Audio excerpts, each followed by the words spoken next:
त्यामुळे मी तिथे त्या जंगलाच्या प्रेमाकडून पुढची 5-6 वर्ष आम्ही दर महिन्याला पावसाळ्याचे 4 महिने सोडले तर त्या जंगलात जायचो. आणखीन उघड्यावरती 4 दिवस मुक्काम करायचा असं एकंदरीत हे केलं. आणखी मग त्याच्यातनं निसर्ग हा विषय झिरपत आला. सो इंटरेस्टिंग गोष्ट अशी की माझ्या बाबांचा जन्म हा ईस्ट आफ्रिकेतला आहे आणि नेहमी आमच्या घरी गोष्टी पण सतत सिंहांच्या किंवा आफ्रिकेतल्या वेगवेगळ्या प्राण्यांच्या. तर त्याच्यामुळे घरात गोष्ट ऐकायची म्हणजे कुठल्या तरी सिंहांची प्राण्यांची. आमच्याकडे राजा वगैरे असल्या काही गोष्टी नव्हत्या. सिंह कसा आला, तो कसा दिसला. आणि आमची डेअरी होती आफ्रिकेत, म्हणजे तिकडचे चित्र आहे कदाचित. तर तेव्हा मग चरायला घेऊन जाताना जे काही अनुभव आले तर ते आम्ही ऐकायचो. नुसतं निसर्गात फिरायचं नाही तर निसर्ग संवर्धन करणे, त्याची माहिती देऊन इतरांना प्रशिक्षित करणे, असे जे ध्येयवेडे श्री राजीवजी पंडित व अनुजी खरे यांनी आज पुण्यात आपला प्रवास सर्वांसमोर प्रस्तुत केला.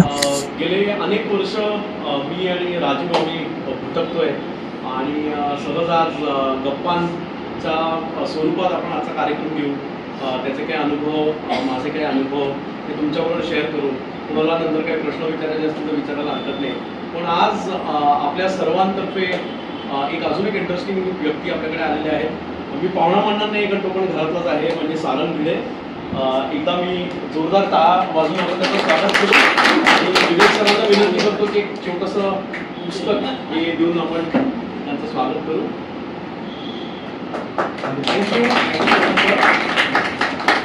सो सारंग पण एक अत्यंत उत्तम ओरेटर आहे आणि ट्रेकिंगमधला दादा आहे. ट्रेकिंग ॲडव्हेंचर या फील्डमध्ये अनेक वर्ष कार्यरत आहे. तो उत्तम बोलतो. वेगवेगळ्या टुरिझम डेस्टिनेशन जर का ऐकायचे असतील तर मला असं वाटतं त्याच्या एवढा चांगला ओरेटर आपल्याला मिळणार नाही. त्याचं लिखाण पण खूप चांगलं आहे. सध्या तो इंडियन मॅजिक आहे बरोबर ॲसोसिएटेड आहे आणि वेगवेगळे एज्युकेशनल ऑनलाईन एज्युकेशनल व्हिडिओज तो करतो आहे. आमचा खूप जुना मित्र आहे. सायकलिंगचा एक अजून एक इंटरेस्टिंग ॲक्टिव्हिटी पॅडलवाली असे एक कट्टा जसं आपण चालवतो तसं सगळे सायकलर्स एकत्र यायचे आणि त्यांच्याशी हा आमचा मित्र कार्यक्रम घ्यायचा. सो तुझं देखील इकडे मनापासून स्वागत आणि मी माझं बडबडणं थांबवतो आणि पुढची सगळी सूत्र मी सारंग सरांकडे सुपूर्द करतो. Over to you sir.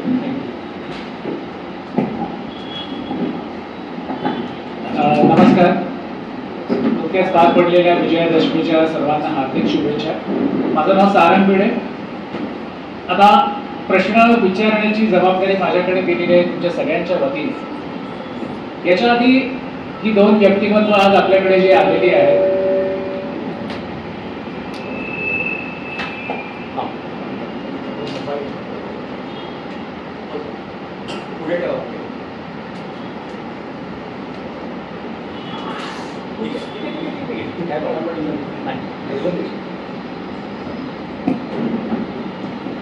याच कट्ट्यावरती आम्ही मागच्या वर्षी साधारणतः रामनवमीपासून पुढे एक 6 महिने वेगवेगळे कार्यक्रम घेतले होते. त्याच्यामध्ये हेरिटेज कट्टा हा एक भाग होता आणि सायकल कट्टा असा दुसरा भाग होता.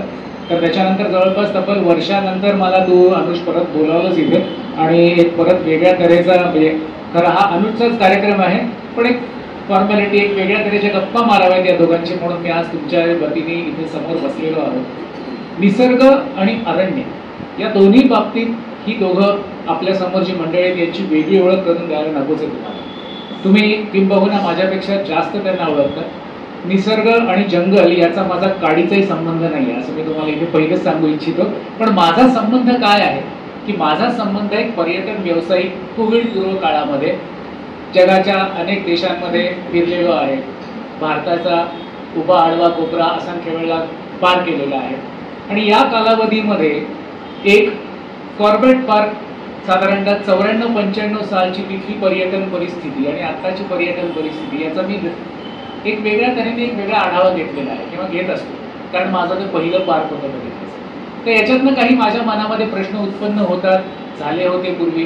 तर ते सगळ्याची उत्तरं मला काही ना काही कॉन्व्हर्सेशनमध्ये मला दीप्ती आणि अनुजकडनं मिळत गेली आणि आज एक हा संधी मिळते म्हटल्यानंतर म्हटलं आपण 101% हा प्रश्न आज आपण यांना प्रश्न विचारायचं धाडस करूयात.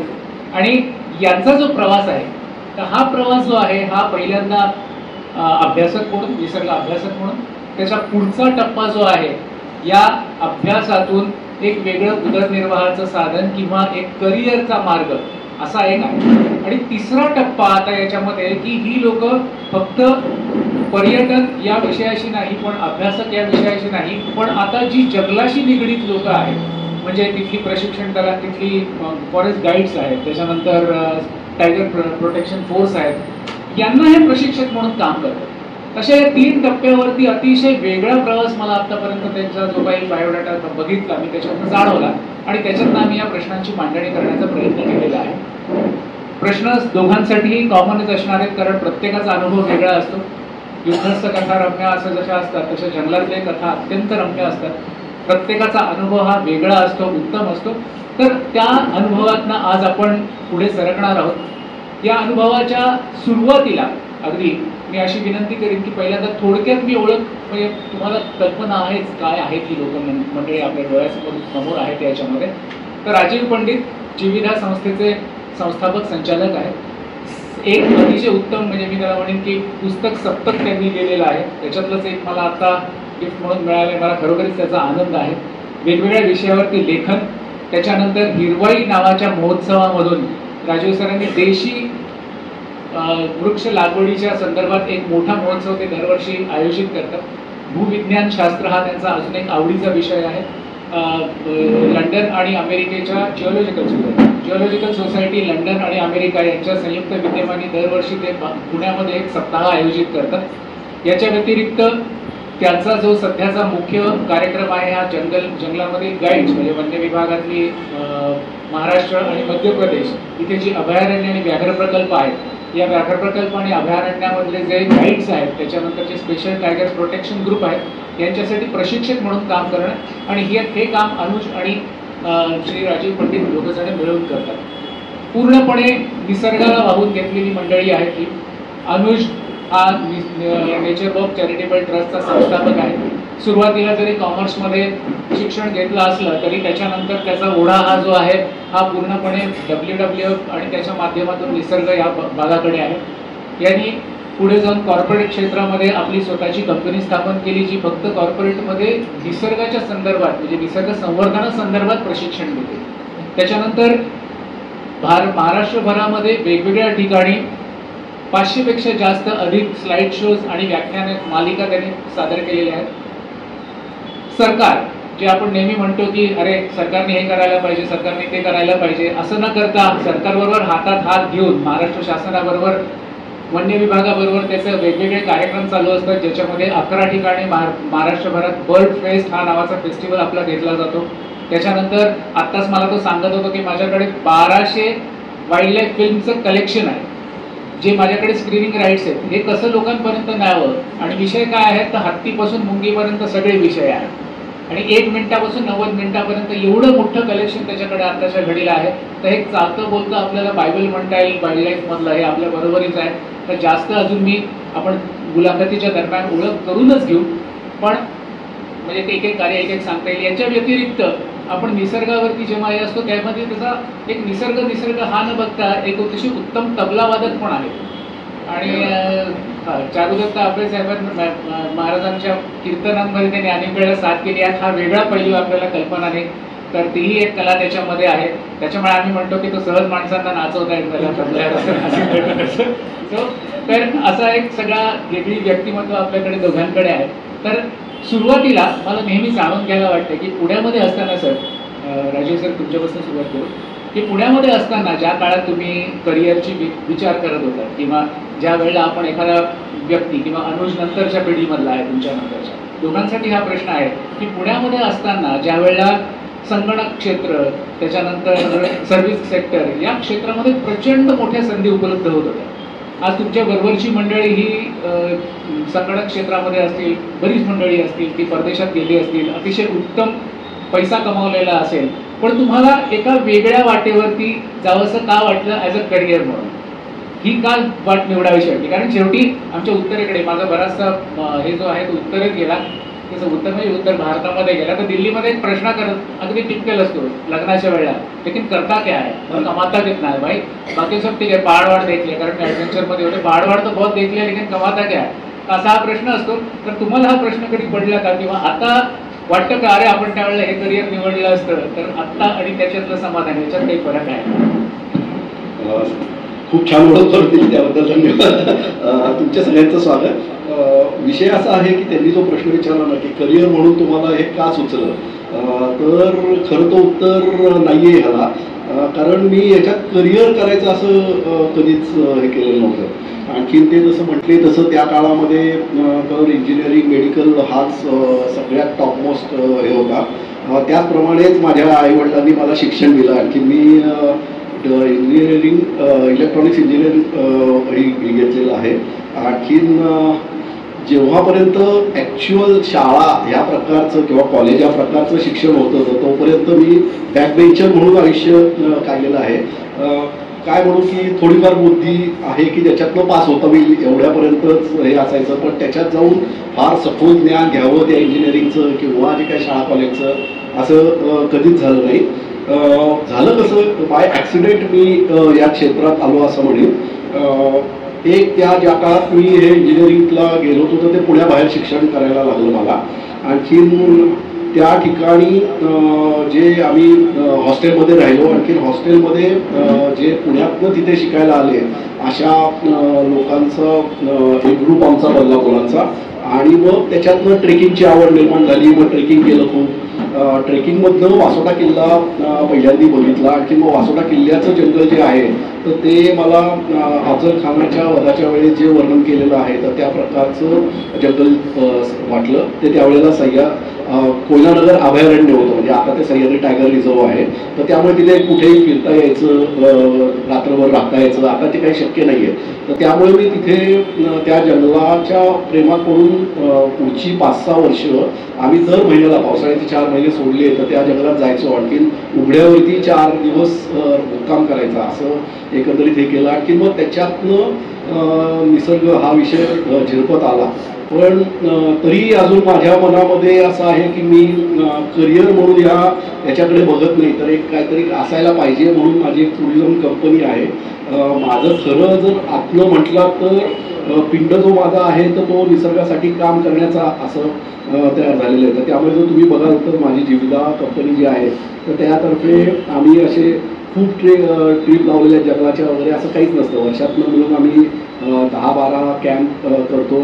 आणखी तेवढेच असतात. म्हणजे त्यामुळे त्याच्याकडे मी करिअर म्हणून बघणार नाही तर ते मी निसर्ग वाचवावं ही माझी जी तळमळ आहे तर त्या दृष्टीने मी या सगळ्याकडे बघतो. त्यांचा पुढचा जो प्रश्न होता की तुम्हाला त्या क्षेत्रात गेलेले मित्र आणखी म्हणजे त्यांनी आता परदेशात गेले असतील तर नक्की गेले. खूप मित्र माझे परदेशात गेलेले. इथे सुद्धा कित्येक जणांचे व्यवसाय सुद्धा आहेत. पण मला त्याच्याबद्दल काही हे वाटत नाही, म्हणजे काय दुःख वाटत नाही. कारण का तर त्यांच्याकडे बघितलं तर ते दिवस रात्र त्यांच्या व्यवसायाच्या मागे पळत आहेत. आणखी मग कधीतरी एकदा वर्षातनं म्हणतात की आपण फार कष्ट झालेलो आहोत आणखी मग आता निसर्गात जाऊया म्हणून ट्रिप काढूया असं त्यांचं दुर्दैवाने असतं. पण मला सततच निसर्गात जायला मिळतं त्यामुळे तो एक जो वेगळा मानसिक समाधानाचा भाग आहे तो आहे. दुःख याचंच आहे की माझं त्या काळामध्ये जर ह्या विषयाच्या जो अपॉर्च्युनिटी शिक्षणात असते म्हणजे त्या काळात जर बघितलं तर म्हणजे मी हे 83 साली मी एज्युकेशन घेतलं तर त्या काळामध्ये जर आत्तासारख्या एन्व्हायरमेंटमध्ये शिक्षणाच्या खूप अपॉर्च्युनिटी असत्या. आणखीन जर मला त्या ह्याच्यात जर शिक्षण घेता आलं असतं तर एक वेगळ्या दृष्टीने मी आजचा निसर्गप्रेमी बोललो असतो. कारण माझ्या मागे त्या विषयातली डिग्री असू शकली असती आणखी ज्याला आज किंमत आहे. आज मी कितीही जरी प्रयत्न केला तरी माझ्या मागे एन्व्हायरमेंटची डिग्री नसल्यामुळे मला कुठलेही रिसर्च करण्याच्या दृष्टीने किंवा ह्या प्रकारच्या संधी मिळण्यासाठी मर्यादा येतात. आणखीन त्याच्यावरती मी मात करू शकत नाही. पण त्याचा वेगळ्या दृष्टीने की मी सामान्य लोकातनं निसर्गाचं शिक्षण घेतल्यामुळे मी जो त्यांनी उदाहरण सांगितलं की गाईड्स बरोबर कनेक्ट होऊ शकतो वगैरे वगैरे तर त्या दृष्टीने मी एक वेगळ्या प्रकारे कनेक्ट होऊ शकतो. आणखी त्यांना ट्रेनिंग देणारे मी अनेक रिसर्चर बघितलेले आहेत आणि त्यांची शिकवण्याची पद्धत आणि त्यांना भेटणारी त्या रिसर्चरकडनं शिक्षण जे मिळतं त्यांच्यात आणि आम्ही दोघांनी म्हणजे मी आणि अनुजनी त्या विषयात शास्त्रीय शिक्षण न घेतल्यामुळे आम्ही त्यांना ज्या पद्धतीने शिकवतो तर ते त्यांना भेटणारं शिक्षण याच्यात खूप फरक पडतो. आणखी मला तो एक वेगळा हे प्रयत्न. थँक्यू. उत्तर देण्यापूर्वी 2 लोकांची ओळख करून देणं गरजेचं आहे. पुण्यामध्ये ॲक्टिव्हिटी चालवणं आणि त्याच्यात सातत्य असणं याला हे फार अवघड असतं आणि नेहमी अशा प्रकारच्या ऑर्गनायझेशन्सच्या मागे बॅकबोन असलेले आमचे मित्र जे आत्ताही आमच्या पाठीशी उभे आहेत, तर त्यांची ओळख करून देतो. संजय देशपांडे सर. खूप वाईल्ड लाईफर्सना उभं करण्यामध्ये खूप मोठा हात सरांचा आहे आणि ते आहेत बिल्डर, पण त्यांची स्वतःची NGO असल्यासारखंच ते प्रत्येकाला सपोर्ट करत असतात आणि मुद्दाम ओळख करून देतोय कारण पुण्यामध्ये अशी खूप कमी लोक आहेत की जिथे एक फेमस वाक्य, conservation without funds is just a conversation. तर जिथे जिथे कॉन्झर्वेशन करायचं आहे तिथे फंड्स कमी आले की ऑब्व्हियसली आम्हाला एक दादा आठवतो की जो बाकीच्या सगळ्या या बिल्डर लोकांना पटवून की हे किती महत्त्वाचं आहे आणि या वेगवेगळ्या फील्डला कनेक्ट करून देण्याचं मोठं श्रेय हे संजय दादाला जातं. एकदा त्याच्यासाठी काय असू दे. आणि दुसरे अजून एक आमचे मित्र आहेत, मागे डॉक्टर संग्राम इंदोरे बसलेले आहेत. सर तुमचं देखील स्वागत. ते उत्तम, ते प्रतिष्ठित डॉक्टर आहेत. वाघोलीमध्ये त्यांचं धन्वंतरी नावाचं हॉस्पिटल आहे आणि गड किल्ले आणि मी असं त्यांचं अत्यंत गाजलेलं पुस्तक आहे, ज्याला नुकतंच मला असं वाटतं महाराष्ट्र राज्याचा पुरस्कार मिळालेला आहे. तर एकदा टाळ वाजून त्यांचं देखील स्वागत करू. आता मी तुला प्रश्नाकडे अत्यंत इम्प्रॉम्प्टू आठवण आहे देशपांडे साहेबांची. आपण प्रत्यक्षात कधी भेटलेलो नाही, पण आपण फोनवर बोललेलो आहे. साल आहे 1999. ॲडव्होकेट गोंधळेकर यांच्या रेफरन्सने तुम्ही मला फोन केला होता आणि मी म्हटलं ना की मी त्यावेळेला औरंगाबादला राहत होतो आणि वाईल्ड लाईफमध्ये नुकतं काम सुरू केलं होतं. 97-98 साली आम्ही एक कॅम्प लावला होता ढिगुली नावाच्या जागी कॉर्बेट पार्कमध्ये. तेवढाच मला संबंध काही गमती सांगितली तिथल्या माझ्या अनुभवाला आलेल्या 6 महिन्याच्या वास्तव्यात. तर आम्हाला 2 दिवस 2 रात्री माणूस राहणार, तिसऱ्या दिवशी जाणार, सकाळ संध्याकाळची सफारी घेतली. ॲडव्होकेट गोंधळेकर म्हणून आमचे एक स्नेही आहेत, त्यांच्या रेफरन्सने यांचा मला फोन आला की कॉर्बेट पार्कमध्ये तुम्ही बुकिंग करता, असं करता. हो म्हटलं करतो. म्हणजे किती दिवसाचं बुकिंग पाहिजे, तुम्ही किती रात्री राहाल, म्हणजे किती रात्री राहत आहे. म्हटलं आमच्या इथे 2 रात्री राहतात. असं नाही, कॉर्बेटमध्ये काय काय जागा आहेत म्हटलं, बिजराणी आहे, ढिकाला आहे, ढिकुली आहे, अजून 4-5 मला त्यावेळेची नावं पाठवत होती. असं कर, प्रत्येक ठिकाणी 2-2 रात्रीचं बुकिंग कर. माझं आहे का शक्य तुला करणं. म्हटलं थांबा मला विचारायला लागेल. समोर ते जमलं नाही तर या माणसांनी इकडनं म्हणे मी माणूस पाठवलाय तिकडे बुकिंग करायला, कारण तुम्ही इंटरनेट नव्हता, फोन नव्हता. तर यांनी तिकडे पाठवलं. तर सर नमस्कार, आपल्याला आज दंडवत याच्या बाबतीत की एवढ्या वर्षात कधीच ओळख झाली नव्हती समोरासमोर, आज झाली. तुमचं वाचन तुमचे ताडोबा संदर्भात वगैरे सगळे वाचत असतोच मी नेहमी. आपण बोलूया. सो सॉरी थोडासा वेगळा आहे केला, पण अशी वेगळी लोकं असतात, मुलगा वेगळी लोकं असतात. त्याच्यातले आणि बरोबरीच म्हणतात तसं बॅकग्राऊंड आहेत पण तुमच्या सगळ्या फाउंडेशनच्या मागचं. थँक्यू. सो इंटरेस्टिंग गोष्ट अशी की माझ्या बाबांचा जन्म हा ईस्ट आफ्रिकेतला आहे आणि नेहमी आमच्या घरी गोष्टी पण सतत सिंहांच्या किंवा आफ्रिकेतल्या वेगवेगळ्या प्राण्यांच्या. तर त्याच्यामुळे घरात गोष्ट ऐकायची म्हणजे कुठल्या तरी सिंहांची, प्राण्यांची. आमच्याकडे राजा वगैरे असल्या काही गोष्टी नव्हत्या. सिंह कसा आला, तो कसा दिसला. आणि आमची डेअरी होती आफ्रिकेत, म्हणजे तिकडचे चित्र आहे कदाचित. तर तेव्हा मग चरायला घेऊन जाताना जे काही अनुभव आले तर ते आम्ही ऐकायचो. आणि या सगळ्यामध्ये आईचं मेजर कॉन्ट्रीब्युशन होतं, कारण लहानपणापासून माडगुळकरांच्या वेगवेगळ्या गोष्टी वाचून दाखवायची. आणि एकदा शाळेतनं येताना आईने मला सांगितलं की हे तुला ज्या गोष्टी सत्तांतर, नागझिरा या सगळ्या गोष्टी ज्या वाचून दाखवते ते हे व्यंकटेश माडगुळकर. आणि मग मी असंच त्यांच्या घरी गेलो, त्यांच्याशी दोस्ती झाली. आणि फार इंटरेस्टिंग गोष्ट की माझी त्यांची खूप चांगली दोस्ती झाली. आणि मग ते गोष्टी बोलणार होते, गेल्यानंतर खूप वेगवेगळ्या गोष्टी सांगायचे. आणि मग शाळेमध्ये PT असायचं, फिजिकल ट्रेनिंग. तर PTला आम्ही जायचो त्या ग्राउंडपर्यंत, पण ग्राउंडमध्ये न जाता आम्ही टेकडीवर फिरायचो. आणि मग कधीतरी हुप्पो बघ, कधीतरी किंगफिशर दिसायचा. देवीदास म्हणून एक ट्यून होता, तो प्रत्येक वेळेला पकडून आम्हाला आणायचा की आता मॅडम बोलत आहेत. आणि तर शाळेमध्ये पण असं काही फार कोणी अडवलं नाही. पण जसं यांनी सांगितलं की दुर्दैवच की त्या फील्डमधलं ॲज सच काही की मला नॅचरलिस्ट बनायचं, तर त्याचा काही कोर्स आहे का, तर तो काही नव्हता. आणि नंतर हळूहळू किरण पुरंदर यांची ओळख झाली. आणि मग किरण कट्टा चालवायचा मुलींच्या शाळेमध्ये. सो पहिल्या एका सेशनला किरणचं लेक्चर ऐकलं आणि मला असं वाटलं की अरे आपल्याला किरणसारखं काहीतरी बनायला पाहिजे. सो असं काही शिक्षण आहे का, तर असं काही शिक्षण नव्हतं. मग ते करत करत WWF इंडियामध्ये मी गेलो. WWF इंडियानंतर तिथे कृष्णमेघ भेटला. मग कृष्णमेघ बरोबर पहिला कॅम्प केला. आणि मग हळूहळू याच्याकडे गोडी निर्माण झाली. नोकरी करायचा प्रयत्न केला, ती काय झेपली नाही. पहिली नोकरी माझी 4 तासाची होती, म्हणजे मी सकाळी जॉईन झालो आणि 4 वाजता त्यांना राजीनामा देऊन टाकला. दुसरी नोकरी आई बाबांचं प्रेशर घेऊन म्हणलं थोडी तरी करायला पाहिजे, मग ती थोडे दिवस केले. पण ते फार अनकम्फर्टेबल होतं टाय लावायचा. पण माझं बॅकग्राऊंड सगळं मॅनेजमेंट सायन्समधलं मार्केटिंग झालं होतं, पोस्ट ग्रॅज्युएशन डिग्री त्यातली होती.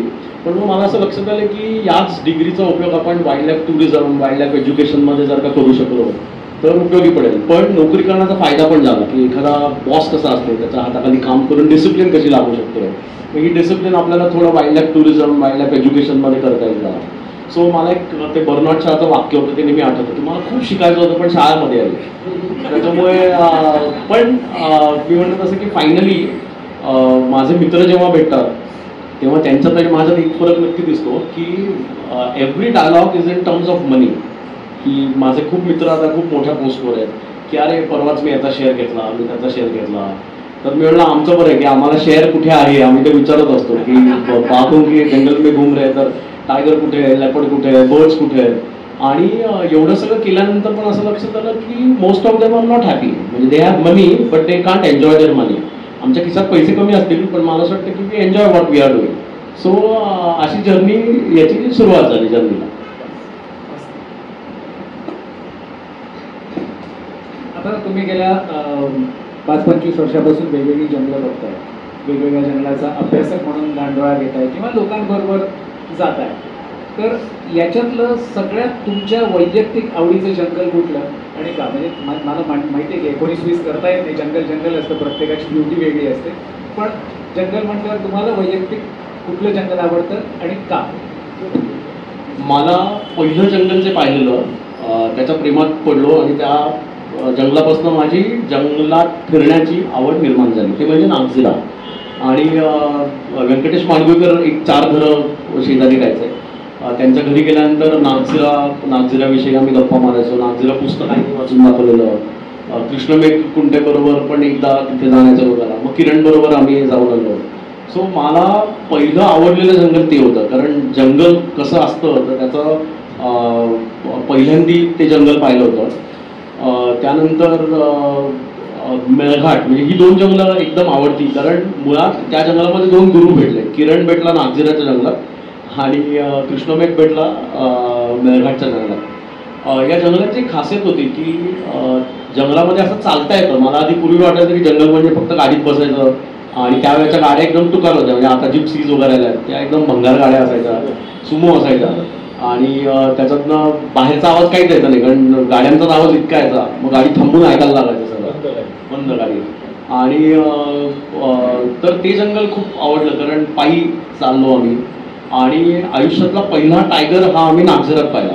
तर त्याच्यामुळे मला असं लक्षात आलं की अरे मजा आहे, म्हणजे वाघ दिसत नाही, वाघ शोधायला लागतो. सो आधी एक कल्पना होती की जंगलात गेल्यानंतर वाघ तर दिसतोच, पण पहिले 3 दिवस फिरल्यानंतर लक्षात आलं की थापाडी लोक आहेत. वनविभाग सांगते की हमारे जंगल में 7 टायगर आहे, 8 टायगर आहे, दिखता कुछ नाही. म्हणलं असं का सांगतात? मग लक्षात आलं अरे असं नसतं, जंगल बघायला लागतं. जंगल माडगुळकर नेहमी छान पद्धतीने सांगायचे, जंगल वर्तमानपत्रासारखं असतं, त्याच्यात नवीन घडामोडी होत असतात, फक्त ती भाषाशैली शिकली पाहिजे. सो मग किरणच्या मदतीने अलार्म कॉल म्हणजे काय, किंवा कुठेतरी पगमार्क्स चालले आहेत तर मग वाघ कुठून गेलाय, किती वेळापूर्वी चाललाय, नर एका मादी आहे, ते इंटरप्रेट करायला हळूहळू किरणच्या मदतीने शिकायला लागलो आणि मग जंगलाच्या प्रेमात पडलो. सो 3 जंगलं आवडणारी. पहिलं नागझिरा, कारण तिथे किरण मिळाला. दुसरं मेळघाट, कारण तिथे कृष्णमेघची ओळख झाली. आणि मग फुलपाखरं कशी बघायची, पक्षी कसे बघायचे. आणि तिसरं जे लोकांना आजकाल असं वाटतं की अरे किती वेळ जाणार ताडोबाला, पण तिसरं जंगल ताडोबा, कारण तिथे माझी बायको गेली. अशी 3 जंगलं माझ्या आवडली. आता जसं सांगितलं तसं सगळ्यात पहिले माणसाचं हेच आहे की जे लव्ह ॲट फर्स्ट साईट असं सगळ्यातच असतं. त्यामुळे पहिलं अर्थातच कोयनेचं जंगल हे माझं खूप याला भिडलेलं असं जंगल आहे. मगाशी म्हटलं तसं, कारण तिथे कुठेही पायी फिरता यायचं मी ज्या काळात गेलो तेव्हा. आणखीन प्रचंड म्हणजे खूप अनुभव तिथे घेतलेले आहेत. आणखीन त्याचबरोबर असे अनुभव घेतलेत की 4-4 दिवस राहायचो, आणखीन एखादं सांबर दिसलं तरी खूप अशी परिस्थिती असायची. म्हणजे आणखीन प्रत्यक्षात आयुष्यात तिथे सगळे मिळून जर काढले एवढे 4 वर्षाचे तर 30 एक वगैरे प्राणी बघितले, म्हणजे सायटिंगच्या दृष्टीने मोजून काढले तर असे दिसले असतील. पण त्या जंगलाने जे समृद्ध बनवलं ना, तर ते सगळ्यात महत्त्वाचं आहे. आणि सगळ्यात महत्त्वाचं मला तिथे जे ट्रेनिंग मिळालं आहे ते म्हणजे हल्लीच्या काळामध्ये जे सर्व निसर्ग याच्यात आता त्यांना फारसं मिळत नाही, ते म्हणजे ट्रॅक्स अँड साईन या विषयाचं. म्हणजे प्राण्यांचा मागोवा हा त्यांच्या जी काही खुणा असतात त्याच्यावरनं घेणं, म्हणजे त्याच्यामध्ये त्यांचे पगमार्क्स असतील किंवा त्यांच्या विष्ठा असतील, त्यांनी झाडावर केलेल्या खुणा असतील, या आता प्रत्येक प्राण्याच्यानुसार वेगवेगळ्या असतात. आम्ही विष्ठा उचलून त्याचा वास घेणं, त्यांच्या चुरून बघणं वगैरे वगैरे असा इथपर्यंत अभ्यास केलेला आहे. त्यामुळे हा प्रकारचा अभ्यास करण्याची संधी मला त्या कोयनेच्या जंगलात मिळाली. त्यामुळे कोयनेचं जंगल हे माझ्या खूप मनाला भिडलेलं असं जंगल आहे. टायगरच्या दृष्टीने कान्हा आहे मला जिथे मी सगळ्यात पहिला वाघ बघितला आयुष्यातला. आणखी त्याचं लँडस्केप म्हणजे तर वर्णन करण्याच्या पलीकडे कान्हाचं लँडस्केप आहे आणखी, त्यामुळे कान्हाचं जंगल हे महत्त्वाचं आहे. पण प्रश्न त्याचा कान्हा जंगल हा विषय आहे. आणखी खरं तर ज्याला आपण जंगल या स्वरूपात बघत नाही, पण जर तुम्ही शास्त्रीयदृष्ट्या इकॉलॉजिकल दृष्ट्या जर बघायला गेला तर जंगलांचे वेगवेगळे प्रकार आहेत. तर त्यातलं लडाखचं जे लँडस्केप आहे ना, तर तिथे मी इतक्या वेळा गेलेलो आहे आणखी तरी माझं अजून त्याच्यावरचं प्रेम कमी झालेलं नाही आहे. अनेकदा कदाचित काही वेळेला तिथल्या हाय ॲटिट्यूडमुळे त्रास पण झालेला आहे. तर पण तरीसुद्धा तिथे जे मी वंडरफुल असं छोटे छोटे फुलं बघितलेले, तिथले जे वेगळे पक्षी बघितलेले, तिथले प्राणी बघितलेले, त्यामुळे मला दरवर्षी लडाखचं हा तो एरिया नेहमी खेचून देत असतो. त्यानंतर रण ऑफ कच्छ जो भाग आहे, लिटल रण आणि ग्रेटर रण, हे पण खूप आवडीचे भाग आहेत. त्यातल्या सुद्धा ग्रेटर रण हा जो भाग आहे तर तिथे जिओलॉजी तिथली इतकी वंडरफुल आहे. तुम्ही जर तिथे गेलात तर तिथल्या प्राणी पक्षी तर येतातच तिथे, पण जर त्याचे जिओलॉजिकल कोणी जर असेल जे माझ्याबरोबर नेहमी असतात आणि माझंही आता त्या विषयाचं हे झालं आहे, तर एक वेगळा ज्याला आपण म्हणू भारताच्या निर्मितीचा इतिहासाचा एक खूप मोठा घटक तिथे आहे. आणखी तिथली समुद्र कसा पूर्वी होता, आता ती जमीन कशी तयार झालेली आहे वगैरे वगैरे खूप तुम्हाला वेगवेगळे बारीक सारीक गोष्टी तिथे बघायला मिळतात. लयारी नावाची रिव्हर आहे तिथे की जी आता आपल्या मुळेच्या पात्रा एवढी आहे आणि तिची अशी 2 पात्रं त्या भूजच्या जवळ आहेत. आणि आता त्याला जर तुम्ही बघितलं तर पाणी तिथे वर्षातनं 3-4 दिवसच फक्त राहत असेल. मग तुम्ही विचार करता की एवढं नदीचं पात्र कसं बनलं असेल. आणखी मग त्याच्यामध्ये जे दगडांचे प्रकार म्हणजे आकार तयार झालेले आहेत, कासवापासून सिंहासनापर्यंत किंवा मग भोग पडलेलं आणि त्याच्यातनं तुम्ही सूर्योदय सूर्यास्त बघताय. किनाऱ्यावरती लाल पिवळा असा सुंदर रंगाचं तयार झालेलं आहे. तर ती जी निर्मितीचं मागची जर तुम्हाला सर्व घटना कळल्या ना तर त्याच्यात तुम्ही इतके गुंतून जाऊ शकता जाता म्हणजे आणखी. तर त्यामुळे रण ऑफ कच्छ हे खूप भिलेला प्रकार आहे. आणि आता सगळ्यात शेवटचं जर जंगलाचंच म्हटला तर पन्ना हा चौथा जंगल आहे की ज्या ठिकाणी सगळ्यात महत्त्वाचा भाग आहे की तिथे भारतामधलं प्रोजेक्ट टायगर असूनही दुर्दैवाने तिथला टायगर नष्ट झाला. हा तिथली सॅड स्टोरी आहे. पण त्याच्याबरोबर एक फॉरेस्ट ऑफिसर मूर्ती म्हणून होते, तर त्यांच्या काळामध्ये तिथे भारतातल्या 3 जंगलातनं 3 वाघ आणले गेले. पन्ना, कान्हा, बांधवगड आणखी पेंच, T1, T2, T3 अशी नावं होती. आणि त्यांच्यापासनं त्यांची यशस्वीपणे भारतामध्ये त्यांच्यापासनं वाघांची संख्या वाढवली गेली की जे आज 53 ॲडल्ट टायगर आहेत आणि त्यांची पिल्लं वेगळी आहेत. तर so it is a huge success in the history of the wild life भारताच्या याच्यामध्ये. त्याच्याबरोबर तिथे आपण असं म्हणतो की वाघ हा पाळीव म्हणजे केजमध्ये असेल तर तो वाईल्डमध्ये सोडणं अवघड आहे. तर कान्हामधलंच एक टायगर्स त्यांनी अशी केजमध्ये वाढलेली तिथे नेलेली आणखी ती पण वाढवून तिच्यापासून पिल्लं झाली. तर अशा अनेक सक्सेस स्टोरी आपल्याला पन्नात बघायला मिळतात. तर पन्नामध्ये गेलात तर भारताच्या एक आपल्याला वाईल्ड लाईफमधली सक्सेस स्टोरी बघायला मिळतात. त्यामुळे ते जंगल मला खूप भिडलेलं आहेत. असे वेगवेगळ्या ह्यांनी भिडलेली अशी जंगलं आहेत. एक जंगलाचा प्रश्न विचारला होता, 3 वेगवेगळे पैलू प्रत्येकाकडनं आले आणि लडाखमधला रोज समथिंग डिफरंट. म्हणजे जंगल म्हटल्यावर आपल्या डोळ्यासमोर फक्त ती घनदाट झाडी आणि असं डोळ्यासमोर येतं, पण लडाखमध्ये एक वेगळ्या प्रकारचं वाळवंटी जंगल किंवा तिथे झुडपच आहेत फक्त किंवा दिल्ली नाही आहे. तर धन्यवाद. मगाशी तू बोलताना कृष्ण एक कुंटे ना मला वाटतं मला अगदी शाळेत पुस्तक वाचलं असं स्मरते एका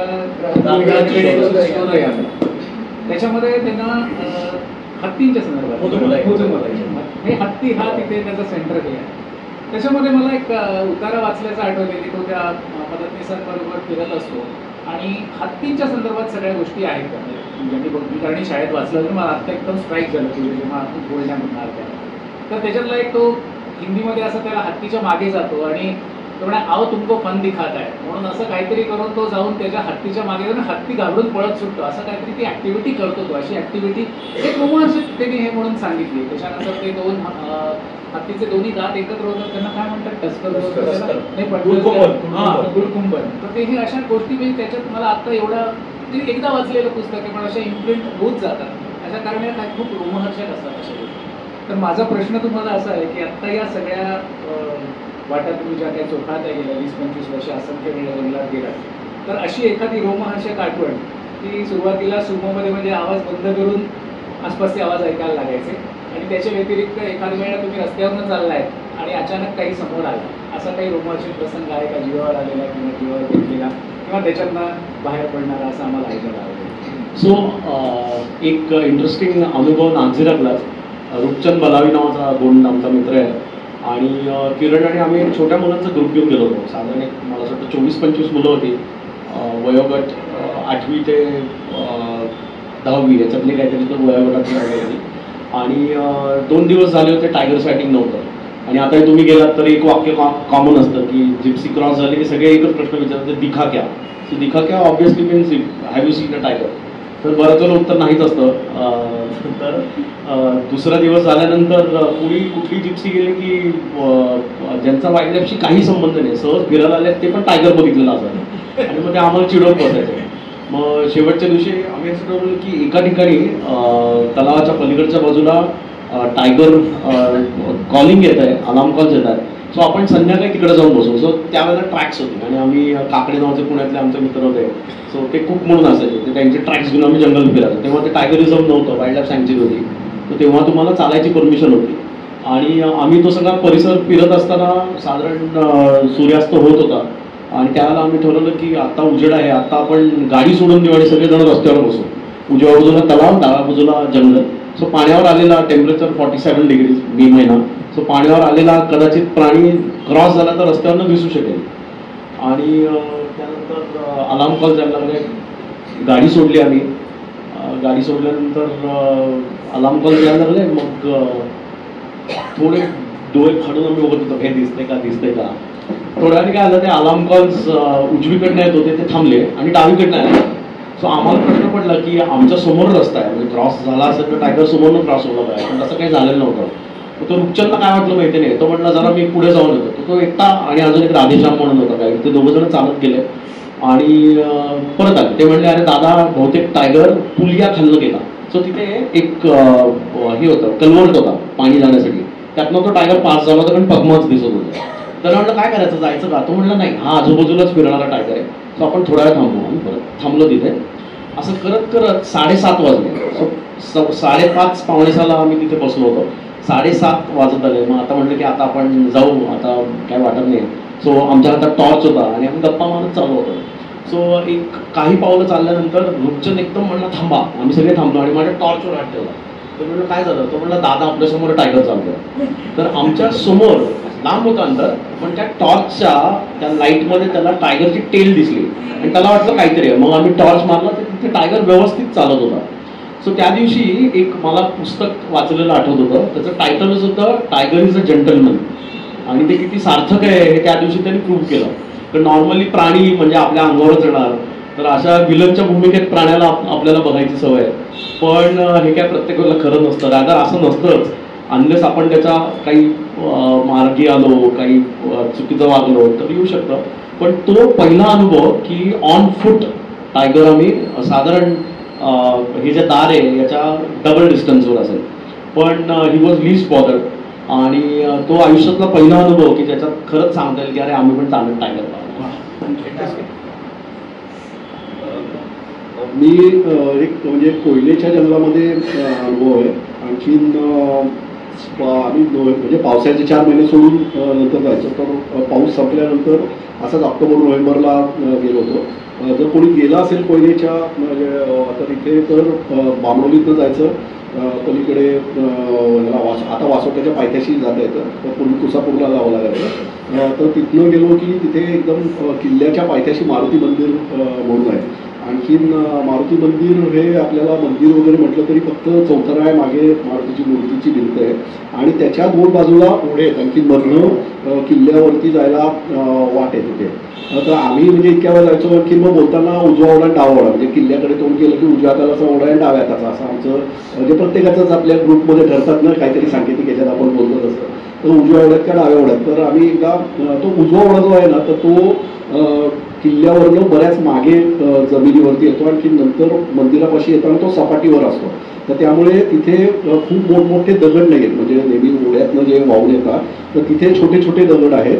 आणखी डाव्या साईडचा ओढा जो आम्ही म्हणतो तो किल्ल्यावरनं जवळपास शेवटपर्यंत उतारावरच येत होतं. त्यामुळे मारुती मंदिरपर्यंत सुद्धा तिथे तुम्ही जर चालायला सुरुवात त्या ओढ्यातनं केली तर खूप मोठमोठ्या आकाराच्या शिळा तुम्हाला तिथे बघायला मिळतात. तर त्यामुळे आम्ही त्या डाव्या साईडच्या ओढ्यामध्ये फारसे जायचो नाही, कारण खूप उगाच दगड चढायचा आहे, मग त्याच्यावरनं पलीकडे जायचं आहे की म्हणजे त्याच्यातच जीव जाणार. तर त्यामुळे आम्ही उजव्या ओढ्यात खूप आतपर्यंत जायचो. तर असं ऑक्टोबर नोव्हेंबरमध्ये गेलो होतो तेव्हा उजव्या ओढ्यात चालायला सुरुवात केली.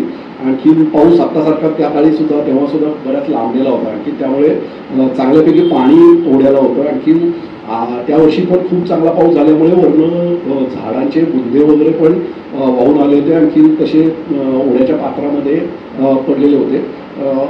एका ठिकाणी असा खूप नॅरो ओढा झाला होता, मध्ये ह्याचा तो मोठा हे पडला होता, ओंडका पडला होता.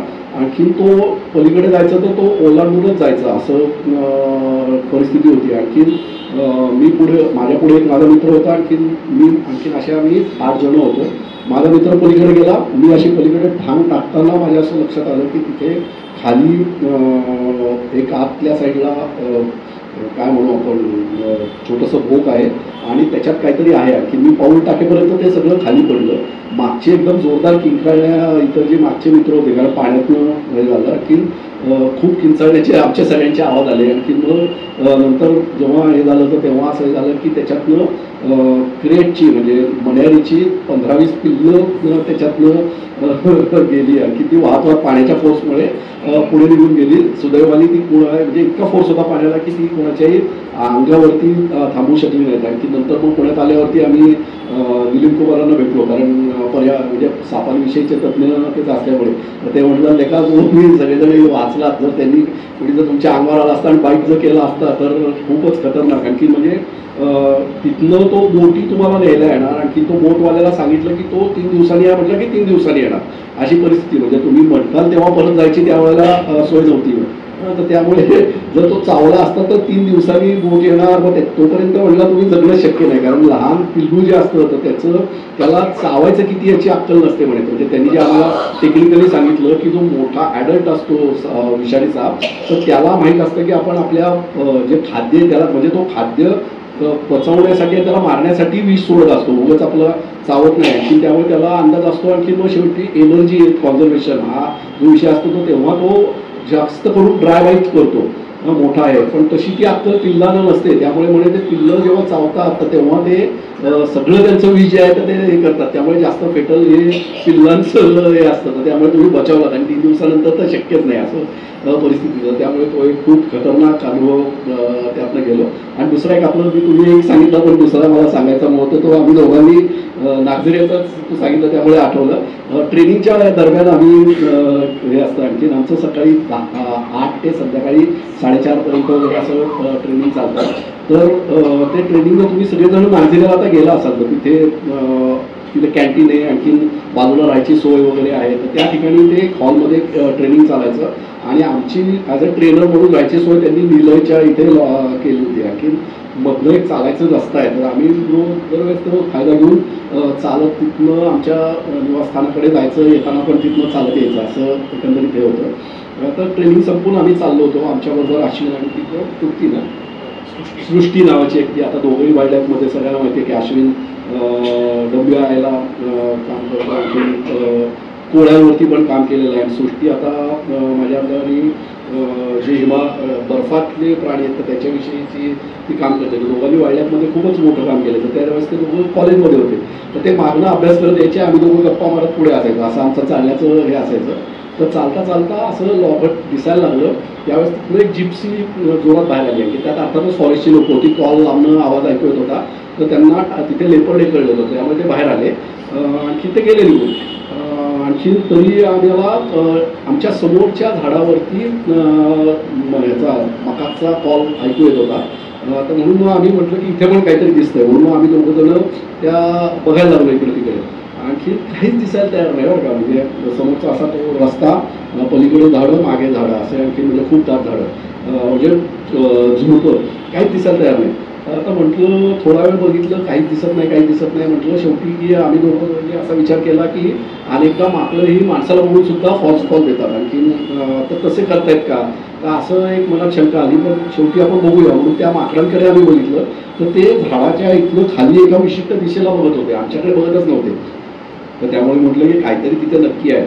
मग आम्ही त्या झुडपाकडे खूप दोघं डोळे फाडून फाडून बघतोय, काही दिसायला तयार नाही. मग शेवटी आम्ही खाली आमच्या काठीवरच्या सॅक ठेवल्या, दुर्बिणी काढल्या आणि दुर्बिणीने ते स्कॅन करत बसलो. असं करत 5 मिनिटं जेव्हा आम्ही स्कॅन केलं तेव्हा आम्हाला दोघांना तिथे पिवळा पट्टा दिसला. आणखी तिथे तिथला धेंदू नावाचा टायगर, मेल टायगर बसलेला होता. धेंदू हे नाव त्यांनी अशासाठी ठेवलं की तो अनप्रेडिक्टेबल आहे. आणखी कधी तो माणसाला बघून पळून पण जातो आणि कधी अटॅक करतो. तो कधी काय करेल हे सांगता येत नाही. त्यामुळे स्थानिक लोकांनी त्याचं नाव धेंदू ठेवलं होतं. तर मग आमच्यापासून एक 5-10 फुटावरती मेल टायगर बसलेला होता. तर असा एक विचित्र अनुभव घेतला आम्ही. लगेच पाय काढता घेतला, कुठले रिस्क न घेता. इतक्या वर्षाच्या अनुभवाने माहिती आहे की वाघ हल्ला करणार नाही, माहिती आहे जंगलमन जरी आहे तरी शेवटी रिस्क न घेणं हे सगळ्यात जास्त शहाणपणाचा मार्ग आहे. तर असा एक त्याच्यानंतर एक फरक काय सांगतो की जाताना आम्ही शांतपणे बोलत बोलत जायचो. त्याच्या पुढचे 3 दिवस मोठमोठ्याने गाणी गात सगळेजण जावं. राजीव सर, हा प्रश्न तुमच्यासाठी आहे. मगाशी करण्याने ईस्टर्न आफ्रिकेचा उल्लेख केला आणि ईस्टर्न आफ्रिका म्हटलं की आता केनिया, तांझानिया या सगळ्या डोळ्यासमोर येतात आपल्या. कदाचित तुम्ही बऱ्यापैकी लोक गेला पण असाल काही जण. तर मी सुदैवाने मला 2-3 वेळा 4 वेळा जायचा या सगळ्या भागामध्ये संधी मिळाली. एका वेळेला मी 3 महिने तिथे राहिलो होतो सुरुवातीच्या काळात. तर हे एक वाईल्ड लाईफवर म्हणून तुम्ही पण प्रवास केला आहे त्या भागामध्ये.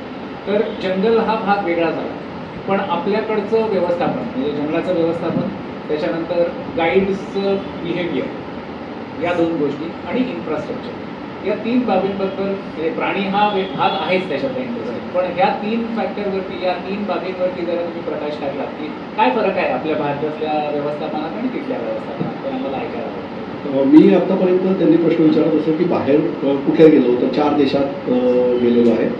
त्यातलं भूतान आणि श्रीलंका जर म्हटलं तर ते भारताला लागूनच आहे, म्हणजे एक वरच्या दिशेला आहे, खालच्या दिशेला आहे. माणसं आणि जंगलाचा प्रकार जर धरला तर आपल्यासारखाच भाग आहे. आपल्या इथनं कॉन्टिनेंटच्या बाहेर जर गेलो तर मी केनियामध्ये वाईल्ड लाईफ बघायला गेलो होतो. आणि लहानपणापासून म्हणजे ह्या क्षेत्रातल्या लहानपणापासून म्हणजे जेव्हा मी सुरुवात केली तेव्हा 90 साली, तेव्हा त्या कॅसेट असायच्या. आणखीन त्याच्यामध्ये नॅशनल जिओग्राफिकच्या खूप कॅसेट असायच्या. आणखीन जास्तीत जास्त त्या तेव्हा आफ्रिकेतल्या जंगलांवरती बनवलेल्या असायच्या. आत्ता नल्ला मुथू आहे किंवा शेखर दत्तात्रेयसारखे, बेबीसारखे वाईल्ड लाईफ फिल्म बनवणारे, तर त्या काळी तसे आपल्या इथल्या फिल्म बनवणारे जवळपास नव्हतेच. ते सगळे गोरे लोक फिल्म बनवायचे, आणखी जास्तीत जास्त आफ्रिकेतल्या असायच्या. तर त्या फिल्म बघून मुख्यतः मसाई मारा, आणखीन त्या तिकडचं जंगल बघायचं असं एक ड्रीम होतं. तर त्यामुळे केनियाला जायचंच असं, आणखी ते मसाई मारा बघायचंच असं एक जी आपली विश लिस्ट असते तर ती एक होती. तर त्यामुळे केनियाला जाऊन केनिया बघितलं. आणि माझा मुलगा त्यांनी जिओलॉजिस्ट तो झालेला आहे, आणखी तो ऑस्ट्रेलियात असतो. तर त्यामुळे मी ऑस्ट्रेलियात गेलो होतो. आणखी ऑस्ट्रेलियातलं हे बघितलं. तो ऑस्ट्रेलियातलं जंगलांचा म्हणजे आम्ही खूप वेगळ्या दृष्टीने फिरलो होतो, त्यामुळे तिथल्या व्यवस्थापनाचा भाग काही फार बघता नाही आला. पण मला मुख्यतः श्रीलंका आणखीन केनिया की ज्या ठिकाणी खूप नॅशनल पार्कमध्ये मी फिरलो. आणखीन त्याच्यामध्ये मला मुख्यतः फरक असा भारताच्या जंगलात आणि त्याच्यात दिसला की त्या ठिकाणी वाईल्ड लाईफ खूप प्रचंड प्रमाणात आहे. म्हणजे केनियामध्ये जर गेलो तर ॲम्पल ऑफ वाईल्ड लाईफ आहे. आत्ता जर त्यांच्या त्या लोकांशी बोललात तर त्यांचं म्हणणं की हे पण प्राणी खूप कमी होत चाललेले आहेत. त्याला अनेक कारणं आहेत, तर त्याच्याविषयी आपण नंतर परत बोलूया. पण तिथे दोन्हीकडे केनियामध्ये याला नॅशनल पार्क फेमस आहे किंवा अनेक 6-5-6 जंगलं, गुंदाला आहे, मिनेरिया नॅशनल पार्क म्हणून आहे की ह्यूज जंगल आहे. आणखीन तिथे लेपर्ड सगळ्यात मोठा आहे, आणखीन हत्ती आहे. याला नॅशनल पार्क हे इंटरनॅशनल फेमस आहे, तर त्यामुळे तिथे जास्तीत जास्त लोक जातात. बुंदाला किंवा मिनेरियाला तेवढी लोक जात नाहीत, तरी त्यातल्या त्यात मिनेरियाला जातात, कारण बुंदाला सिगेरिया त्याच्या जवळ आहे. आणखी बुद्धिस्टच्यासाठी खूप लोक तिथे जातात, त्यामुळे तिथे जातात. पण याला नॅशनल पार्कसाठीला वेडी लोक म्हणजे वेड्यासारखी लोक येत असतात. आणखी ह्या 2 ठिकाणी मला असा सगळ्यात महत्त्वाचा भाग असा जाणवला की या दोन्ही ठिकाणी वाईल्ड लाईफच्या जे फॉरेस्टची मॅनेजमेंट असते त्याच्यापेक्षा आपलं मॅनेजमेंट हे खूप हायर क्वालिटीचं आहे. सगळ्यात महत्त्वाचा भाग हा आहे की आपल्या इथे त्याच्यावरती खूप सिस्टमॅटिक अभ्यास होऊन आपण ह्या जंगलाची कॅरिंग कपॅसिटी काढलेली आहे. आणखी त्याच्यातनं आपल्या जंगलामध्ये एका वेळेला किती झाडं वाहनं न्यायची याच्यावरती मर्यादा आहेत. आणखी प्रत्येक जंगलाच्या त्या वेगळ्या असतात, त्याच्या तिथल्या फॉर्म्युल्याने कॅरिंग कपॅसिटी काढलेली असते आणि त्याच्यातनं सकाळी किती गाड्या लावणार, संध्याकाळी किती गाड्या लावणार हे ठरलेलं असतं. तुम्ही आज जंगलात फिरलात तर तुम्हाला माहिती असेल की तिथे रूट्स असतात, आपल्या इथे वेळा ठरलेल्या असतात. आणखी आपल्या इथे रूल पण असा आहे की एका वाघाच्या समोर तुम्ही किती जवळ जायचं, किती वेळ थांबायचं. अर्थात तुम्हाला प्रत्येकाला अनुभव हा याच्यातनं आला असेल की एका ठिकाणी तुम्ही कित्येक गाड्या 2-2 तास सुद्धा थांबलेल्या दिसतील, पण ह्या इम्प्लिमेंटेशनचा भाग आहे. पण देर आर रूल्स, आणखीन हे बऱ्यापैकी फॉलो केले जातात. तसे मला श्रीलंकेत किंवा केनियामध्ये कुठेही असे प्रकारचे रूल दिसले नाहीत की याला मध्ये एका वेळेला 150-150 गाड्या त्या याला नॅशनल पार्कमध्ये जातात की ज्या आत कशी किती वेगाने चालवतात मुख्यतः. आणखी एखाद्या ठिकाणी लेपर्ड डे म्हटलं की ते उलट्या सुलट्या सुद्धा म्हणजे त्याला डायरेक्शन्स असत नाहीत. आपल्या इथे त्याला तुम्हाला राऊंड रूट घ्यावा लागतो. तिथे यायचं असेल तर झोन्स असतात, एक झोन सोडून तुम्हाला दुसऱ्या झोनमध्ये जाता येत नाही. तशी कुठलीही सिस्टीम त्या ठिकाणी दिसत नाही. केनियामध्ये जर गेलात तुम्हाला तर मागच्या वेळेला माझ्या लोक की त्याच्यातनं 2 व्हेकल माझ्या होत्या. तर दुसरी व्हेकल म्हणजे मी बघतोय आणखी तोच सिंह हा खूप आळशी प्राणी असं माझं मत आहे. आणखी ती सिंह लोळत पडलेली होती तर तिच्या जवळपास त्या पायाच्या इतक्या जवळ म्हणजे 5-10 इंचापर्यंत त्यांनी ती रिव्हर्स गाडी घेतली. आणखी त्याच्यातनं सतत दाखवली. आणखी मी आतापर्यंत 2-3दा गेलेलो आहे. आणखी सगळी जवळपास तिथली नॅशनल पार्क केनियातली बघितलेली आहे आणि प्रत्येक ठिकाणी मला हाच अनुभव आला की ते सिंहांच्या इतक्या जवळ नेतात. आणखी त्याच्याजवळ जातात. एका वेळेला असंख्य गाड्या उभ्या असतात तिथे. तर त्यामुळे या प्रकारचं आपल्या इथलं जे वाईल्ड लाईफ मॅनेजमेंट आहे तर त्याच्या ते जवळपास सुद्धा पोचणार नाही. त्यांना निसर्गाने तिथलं काय सवाना मिळालेला आहे, त्याच्यामुळे खूप ॲम्पल वाईल्ड लाईफ तिथे आहे. त्यामुळे ते केवळ चालू आहे. पण तिथे जर आपण मॅनेजमेंटच्या दृष्टीने बघितले तर अगदीच कच्चे आपल्या समोर आहेत असं माझं या अनुभवातलं म्हणणं. थँक्यू. तुझं अजून बाहेर जायचं बाकी आहे? माझं अजून बाकी आहे. भूतान पण मिळणं तसं ते एक्सटेंडेड पार्ट ऑफ सिक्कीम असल्यासारखंच आहे. सो त्या विशलिस्टमध्ये आहे. अजून मी आणि माझा बाबा जाणार होतो पण अनफॉर्च्युनेटली त्याच्या आधी एका ॲक्सिडेंटमध्ये बाबा गेले आणि मग तो प्लॅन आमचा राहिला. आपण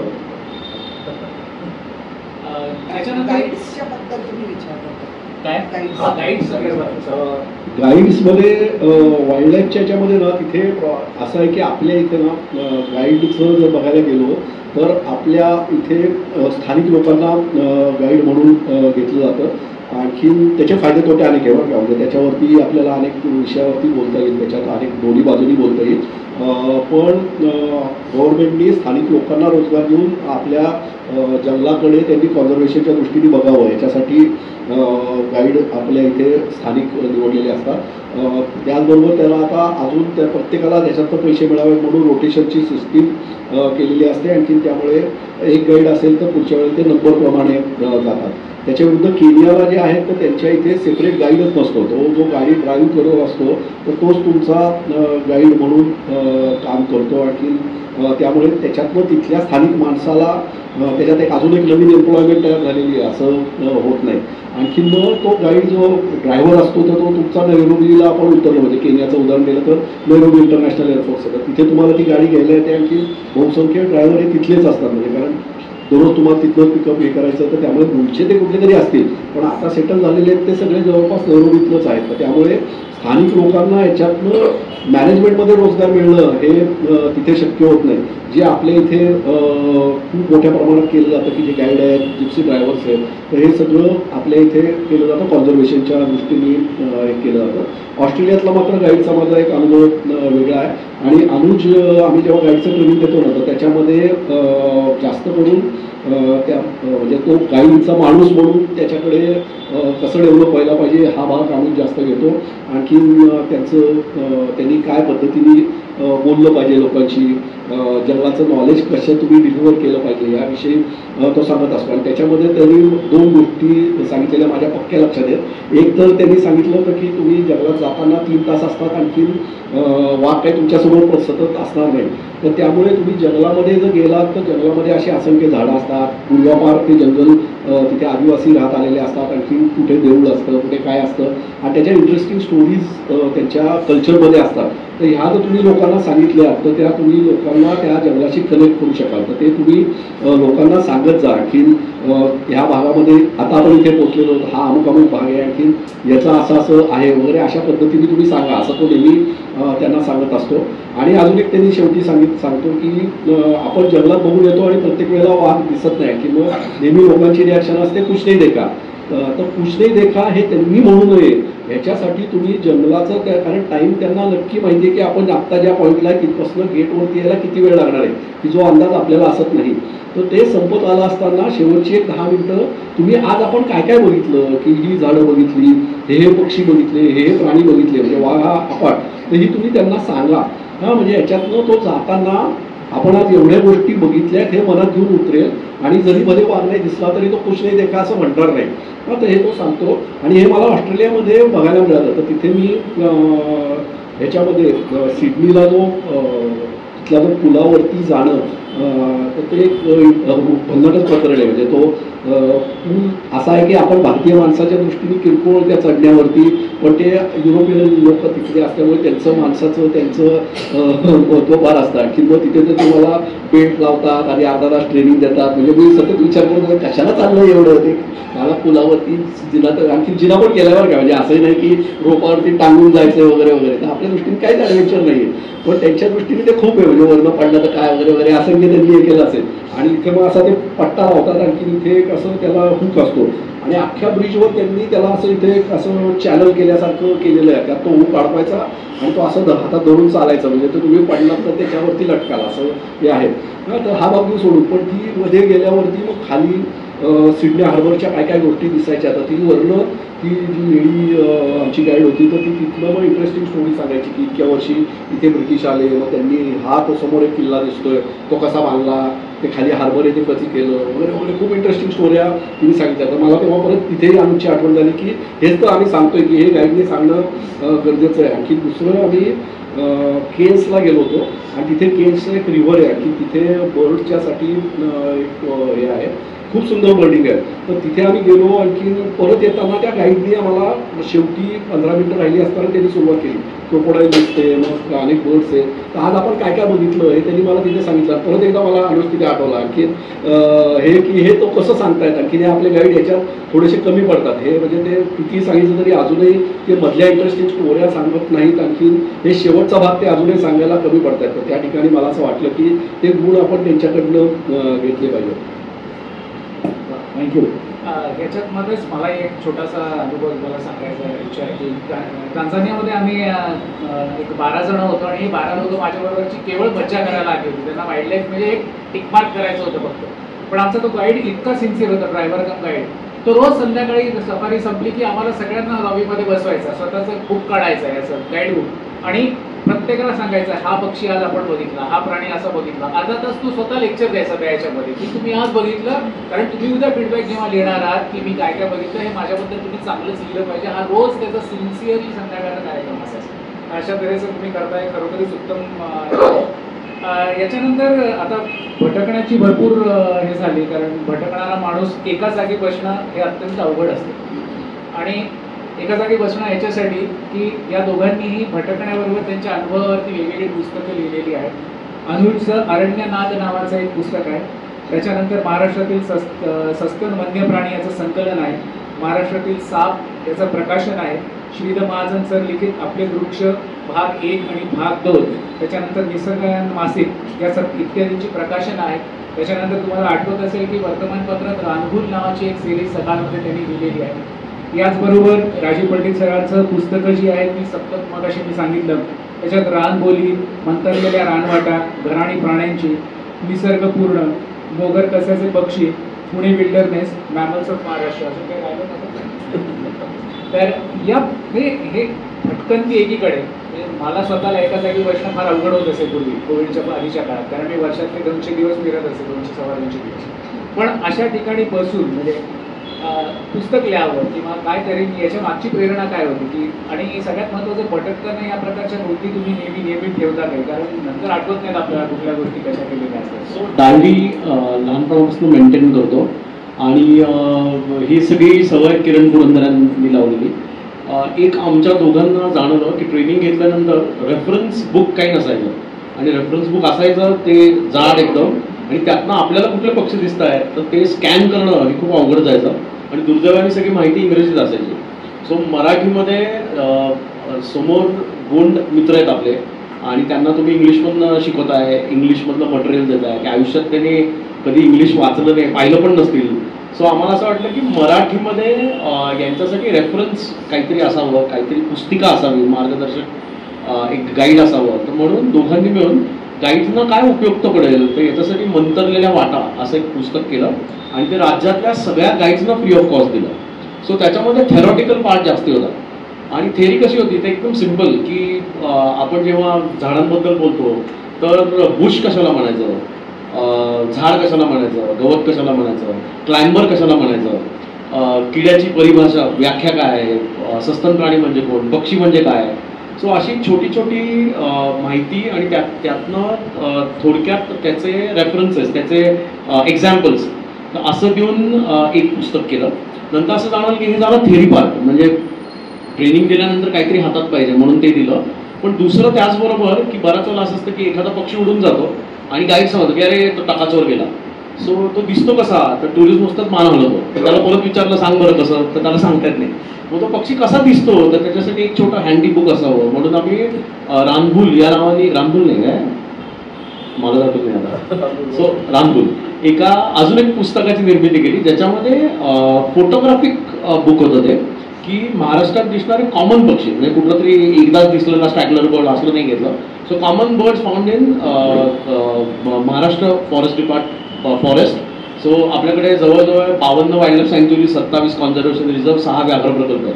तर त्यात दिसणारे कॉमन पक्षी, प्राणी, साप, किडे आणि काही ठराविक ऑर्किड्स, वनस्पती, तर याचं दुसरं पुस्तक केलं. आणि तिसरं अनुभवांवरचं जे होतं ते इतके वर्ष आपण जे काही फिरून आलो आहे ते कुठेतरी लिहावं. तर मी थँक्स टू सकाळनी एक संधी उपलब्ध करून दिली होती आणि मी लिहित जायचो. मला एकट्याला ते लिहिता यायचं नाही ऑनेस्टली, कारण तेवढा वेळ नसायचा. मी मुद्दे पाठवायचो आणि ते माझा एक मित्र ओमकार तो लिहून काढायचा, मग दीप्ती ते ऑब्व्हियसली चेक करायची आणि मग त्याची फक्त ऑथेंटिक कुठे काही चुका नाही येत ना असं करत करत आम्ही फायनली ते पब्लिश करायचो. आणि मग आता असं लक्षात आलं की रे एकत्र कुठेतरी आपल्याला लोकांसमोर देता यायला पाहिजे, तर म्हणून त्याचं पुस्तकात रूपांतर केलं. मला असं वाटतं राजीवचं तेच आहे. पण तो एक पूर्वी वसुंधरेचा श्रावण नावाचा एक अंक निघायचा आणि त्याची पण कन्सिस्टन्सी खूप होती, तर त्याचा तो संपादक होता. आणि या माणसाबद्दल एक सांगतो की हा जरा जास्तीच सिन्सिअर आहे. म्हणजे एखाद्या माणसाला 2 वेळाला 3 वेळाला गोष्ट कळाली नाही तर मी शेवटी सांगायचो की जाऊन दे, सोडून दे, तुला नाही कळालं तरी चालेल. पण हा त्याला शेवटपर्यंत 10 वेळा कळेल, नाही कळालं तर तो रात्री त्याला बोलवेल, पण त्याला जोपर्यंत ते पटत नाही, जोपर्यंत ते समजत नाही तोपर्यंत तो काही त्याला सोडायचं नाही. सो मला असं वाटतं की त्याच्या पुस्तकांमधली वर्णनं पण खूप छान आहेत आणि कोयनेमध्ये खूप काम केलेलं आहे, त्याचे सगळे अनुभव खूप छान आहेत आणि तोही भरपूर भटकंती करत असतो. पण त्याची अजून एक मी सवय पाहिली की तो नोट्स तर काढतो, पण आता आमच्याकडे नॉर्मली इंग्लिश फॉर्मॅटमध्ये स्लाईड्स आहेत, पण आम्ही महाराष्ट्रात असेल तर मराठीत बोलतो, पण ते सगळं टाईप करणं अवघड जातो. हा प्रमाणे रात्री इंटरनेटवर जातो, मग त्याला हिंदीत काय म्हणतात ते सगळं हिंदीत ट्रान्सलेट करत बसतो आणि मग हिंदीतनं ते सगळं दिलं जातं. सो इंटरेस्टिंग बसतं. बाकी पुस्तकांबद्दल तर सांगितलं. 2 पुस्तकं महत्त्वाची की एक मी निसर्गपूर्ण नावाचं पुस्तक केलं आहे, तर ते म्हणता येईल की पहिलं असं म्हणता येईल. आणखी त्याच्यामध्ये कन्सेप्ट अशी होती की महाराष्ट्रातले ज्याच्यावरती वन्य काहीतरी जीव म्हणजे जीवांवरती म्हणजे तो वनस्पती असेल, प्राणी असेल, सरपटणारे प्राणी असतील, पण जीव या विषयावरती आणखीन गेली अनेक वर्ष सातत्याने म्हणजे किमान 20-25 वर्ष काम करणारी लोक आहेत, तर त्यांचं हा सर्व प्रवास म्हणजे आता ज्यांनी मुलाखतीतनं आम्ही सुरुवात कशी केली वगैरे वगैरे असं जे झालं तर तसं असावं अशा दृष्टीने ते पुस्तक केलं. आणि महाराष्ट्रातल्या 25 लोकांची आम्ही जे मी मुलाखती घेतल्या किंवा त्यांना प्रश्न पाठवून त्यांच्याकडनं लेख लिहून घेतले, आणखी त्याचं संपादन करून ते निसर्गपूर्ण पुस्तक केलं. तर त्यामुळे ते एक वेगळा विषय झाला. आणखी आत्ताचं जे विषय चाललेला आहे तर जे अनुभव आपला जे सांगतोय तर त्याच्यावरती रानडोळी नावाने पुस्तक लिहिलेलं आहे. आणखी जे गेली मी 30-35 वर्ष फिरतोय तर त्याच्यामधले आधी लिहिताना म्हणजे खूप फॉर्मॅट बदलत गेले माझ्याकडनं. आणखी वृंदा माझी बायको आहे ती मला म्हणते की ह्याला जास्त वेळा ते पुस्तक तपासायला देऊ नका, कारण जितक्या वेळा देईल तेव्हा मी त्यात नवीन नवीन आयडिया मला सुचत राहतात, आणखी त्यामध्ये चालू राहतं. आणखी मग अनेक वर्ष घडलेलं ते प्रकरण तयार होतं. पण शेवटी त्याचा मी फॉर्मॅट असा केला की संपूर्ण म्हणजे सुरुवात मी करताना माझं पहिल्या ज्या डे वनला या विषयात आलो होती जेव्हा आपण सुरुवात केली कोयनेचं तिथपासून आत्तापर्यंत करावं असे थिंकिंगनी सुरुवात केली. पण नंतर हळूहळू बदलत मग मी कोयनेचे अनुभव वेगळे केले. मग मला भेटलेले प्राणी, मला भेटलेले पक्षी, मग मला भेटलेली वेगवेगळी माणसं की जी खूप या विषयात काम करतायत त्यांचे अनुभव, त्याच्यानंतर मला आलेले वाईट अनुभव या विषयातले, मला अचानक मिळाले म्हणजे ज्याच्यात पावसात भिजलो असे अनेक पाऊस, मला दिसलेले पौर्णिमा वगैरे वगैरे असे खूप वेगवेगळे प्रकरणं त्याच्यातनं तयार केली. आणखी मग तो त्या निसर्गपूर्ण पुस्तकामध्ये लिहिलेले आहेत. तर तो एक इंटरेस्टिंग पण चुकू हा सांगतोय की मी खूप नोट्स काढतो तर अतिशय चुकीच्या त्यांनी गोष्ट सांगितली. माझं पुस्तक वाचून मला अनेकांनी विचारलं की तुमच्या आत्तापर्यंत किती डायऱ्या झाल्या आहेत. तर म्हटलं मग एक डायरी काय पुस्तक 5 सुद्धा लिहिलेलं नाही आहे. म्हणजे माझ्या सर्व मेमरीत मी काढून ते पुस्तक लिहिलेलं आहे. की एक अतिशय वेगळ्या पद्धतीने ते झालं. वाईट गोष्ट आहे अर्थातच की काहीतरी खरं तर लिहायला पाहिजे, आणखी डायरी म्हणून मेंटेन करायला पाहिजे, पण मी माझ्या मेमरीवरती अवलंबून असं ते लिहिलेलं आहे. आणखी अर्थातच भारतातल्या याच्यावरती लिहिलं. आता परदेशात पण मगाशी तुम्ही विचारलं तर त्या वेगळी तेही खूप वेगळे अनुभव येतात, त्याच्यावरती एक वेगळं पुस्तक करता येईल. जर डायरी लिहिणं म्हणजे प्रत्येकाने आपल्याला डायरी लिहिणं अत्यावश्यक आहे आजकालच्या याच्यात. म्हणजे माझ्या मुलीला मी सांगितलं डायरी लिहिते म्हणजे ही लिहिते नाही, रोज याच्यावरती नोट्स काढतो म्हणून डायरी लिहिते. पण डायरी ही खरी ब्रिटिश कल्पना आहे. आणि आम्ही जी जंगलातली पुस्तकं पहिल्यांदा वाचली आहेत ती जिम कॉर्बेटची उदाहरणार्थ. जिम कॉर्बेटचा एक एक मुद्दा असा आपण लक्षात राहतो की एक चतुष्कोणाकृती मैदान डोळ्यासमोर आणा, त्याच्या डावीकडे सालवृक्षाचा असं असं हे सगळ्या गोष्टी त्यांनी डायरीत लिहून ठेवलेल्या आहेत. तरी तुम्हाला मिळाल्या त्याच्या ओरिजिनल डायरीज पण बघायला मिळतात. तर हे अत्यंत महत्त्वाचा भाग आहे. ब्रिटिशांकडनं आपण घ्यायला पाहिजे होतं, नको ते गोष्टी घेतल्या. त्याच्यातला डायरी लेखन किंवा डॉक्युमेंटेशन. आज दुर्दैवी इतिहासाचं आपल्याला महाराजांचा शिवराज्याभिषेक कसा झाला हे आपल्याला ब्रिटिश डायरीमधनं कळतं की असा असा झाला, असं दुर्दैव आहे आपलं. पण असो ते नोंदी ठेवणं आवश्यक आहे. मूर्खपणा जरी कराल तरी ते लिहून ठेवा मी आज हा मूर्खपणा केलेला आहे. तर अशा गोष्टी गमती वेगळ्या. पर्यटन किंवा हा वाईल्डलाईफ टुरिझम हा निश टुरिझम म्हणून आम्ही त्याला आमच्या भाषेमध्ये म्हणतो की अत्यंत लिमिटेड लोकांना याच्यामध्ये इंटरेस्ट असतो. जसं मी जंगलं खूप बघितलेली आहेत पण अत्यंत कोरडा माणूस आहे ज्ञानाच्या बाबतीत, जंगलाच्या बाबतीत. तर ज्यांचा इंटरेस्ट आहे. पण फिरण्यातनं काय मिळतं तर फिरण्यातनं शहाणपण मिळतं एवढं नाही. आपल्याकडचं संस्कृत सुभाषित आहे की तुम्ही पंडित सभेत संचार असतो आणि बोलण्याचे चातुर्य येतात. अशा दोन्ही गोष्टी पर्यटन केल्यामुळे येतात तुमच्याकडे. तर सर तुमच्या दोघांना मला हे असा प्रश्न आहे, कारण याच्यानंतरचे प्रश्न त्याच्या संदर्भात आहेत दुसऱ्या भागाकडे वळताना, की जंगल आणि निसर्ग याच्यात फिरताना किंवा इथे हे सगळे अनुभव घेताना वैयक्तिक किंवा समूहाबरोबर व्यक्तिमत्वामध्ये एखादा तुमचा जो गुण सगळ्यात जास्त अधोरेखित झाला किंवा जंगलाकडनं मी हे घेतलं, माझ्या व्यक्तिमत्वात हा बदल केला, एक फक्त सगळ्यात महत्त्वाचा पेशन्स खूप शिकण्यासारखं आहे. सो माझं मॅनेजमेंट सायन्स झालं आणि पोस्ट ग्रॅज्युएशन, आणि त्याच्यात मला एक 14 प्रिन्सिपल शिकवलेले आहेत. Unity of command, unity of direction, divided we stand, united we fall. So मला असं लक्षात आलं की हे सगळं हे वाईल्डलाईफकडनं झालेलं आहे. सो त्यातला मला सगळ्यात आवडलेलीच पेशन्स, की एक बघा जवळजवळ एक 2.5 तास आम्ही बघत होतो की तो पाण्याच्या इथे बसला होता आणि he was waiting for the right movement. Right मुवमेंटला मान खाली गेली आणि त्याच्या तोंडामध्ये फिश होता. ॲनिमल्स खास करून लेपर्ड की परफेक्शन बऱ्यापैकी असतं. टायगरच्या बाबतीत बऱ्याच वेळेला शिकार सुटते आणि असं म्हणतात 20-25 वेळा प्रयत्न केल्यानंतर एकदा हाती लागतं. पण लेपर्डचं नॉर्मली टार्गेटेड असतं. परत थांबायचं, पेशन्स. असं कितीतरी उदाहरणं आहेत. कोऑर्डिनेशन ते पण शिकण्यासारखं आहे की साधं आपण भिगवणला गेल्यानंतर बोट जवळ गेल्यानंतर फ्लेमिंगोज उडतात. असं कधी पाहिलंय का की जे उडणारे फ्लेमिंगोज आहेत ते एकमेकाच्या पायात पाय अडकले आणि खाली पडले? कधीच घडत नाही. किंवा आपल्याकडे भोरड्या येतात ज्या अफगाणिस्तानमध्ये येतात, त्या हजारोंनी वरती त्यांचं फॉर्मेशन चालू असतं, तर ते आपटतायत पडतायत, कधीच होत नाही. So excellent coordination, excellent communication.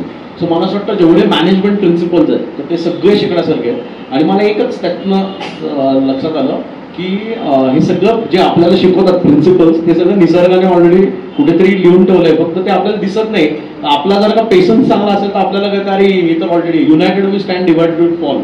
इतकं अल्टिमेट एक्झाम्पल आहे. त्याच्यात एकीचं बळ बेसिकली एवढं म्हणलेलं आहे, रानकुत्र.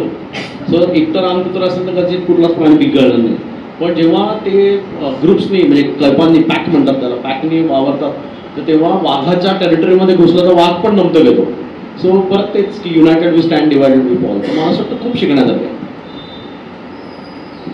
खरं तर निसर्ग हा शिकवतो असं आपण म्हणतो. आणखी मला जे जाणवलं ना तर त्याच्यातनं निसर्गाकडे जी चिकाटी म्हणजे तिथे जे जीव तगून राहतात ना, तर ते मला तो एक हे जास्त हे झाला की तुम्ही कुठली जी परिस्थिती येईल तर त्याच्यामध्ये तगून राहणं हा सगळ्यात महत्त्वाचा भाग आहे. आजची वेळ उद्या असणार नाही किंवा कालही वेगळी असणार आहे, पण त्या सगळ्यात तुम्ही राहाल तर ते राहील.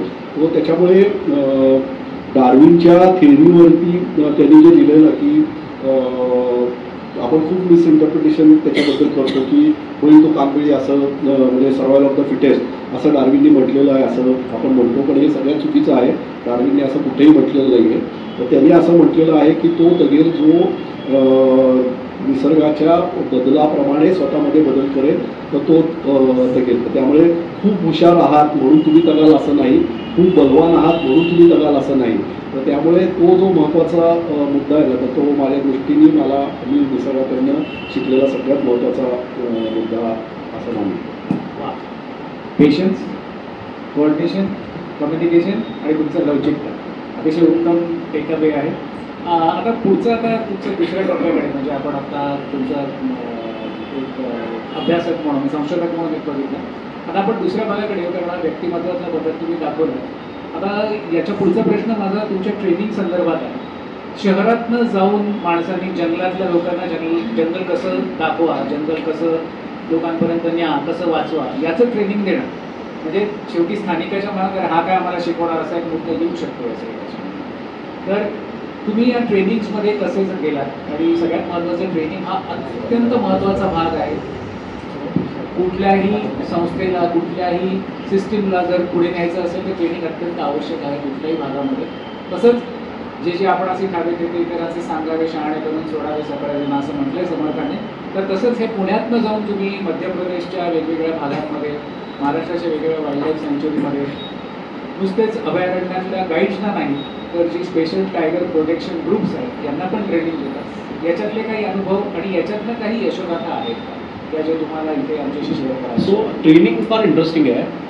पहिल्यांदा सुरुवात आम्ही केली पुण्याच्या आजूबाजूच्या वाईल्ड लाईफ सँच्युरीज की जिथे आम्ही सतत जायचो. भीमाशंकर असेल, रैकुरी असेल.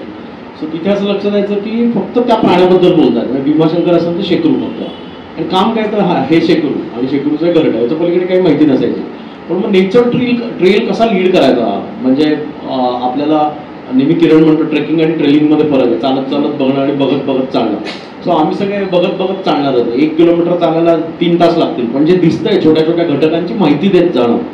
सो सोप्या सोप्या गोष्टीतनं आधी सुरुवात केली आणि मग कोणीतरी भीमाशंकरचं ट्रेनिंग पाहिलं आणि आम्हाला सांगितलं अरे भीमाशंकरचं ट्रेनिंग छानच होतं आहे तर तुम्ही वेगवेगळ्या महाराष्ट्रातल्या प्रोटेक्टेड एरियाजमध्ये का करत नाही.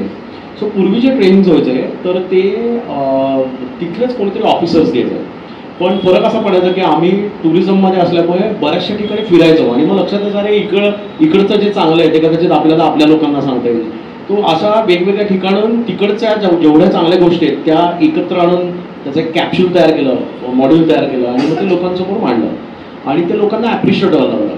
की आम्ही एकदा मी आणि हा गेलो होतो पन्नामध्ये, पहिल्यांदाच गेलो, पण गाईडनी सुरुवातच छान केली. गाईड म्हणला कितने सालों के बाद पधारे. तर आयुष्यात पहिल्यांदा गेलो होतो, पण गाईडला उगीच असं वाटलं, आम्हाला वाटलं आईला आमचं हे वाढलंय, यांना काय वाटत असेल. तो बोलायची पद्धत की एक सो दोन गोष्टी असतात की नॉलेज असणं आणि ते नॉलेज डिलिव्हर करणं. सो ट्रेनिंग हे दोन भागात विभागलं. एक की कंटेंट्स म्हणजे basically mammals, insects, reptiles, bird life, tracks and science याची इन्फॉर्मेशन देणं आणि म्हणजे असणं, आणि दुसरं ते कशा पद्धतीने सांगणं. सो जिकडचं जे चांगलं आहे ते ज्यांच्याकडे कमी होतं त्यांच्यापर्यंत ते पोचवणं.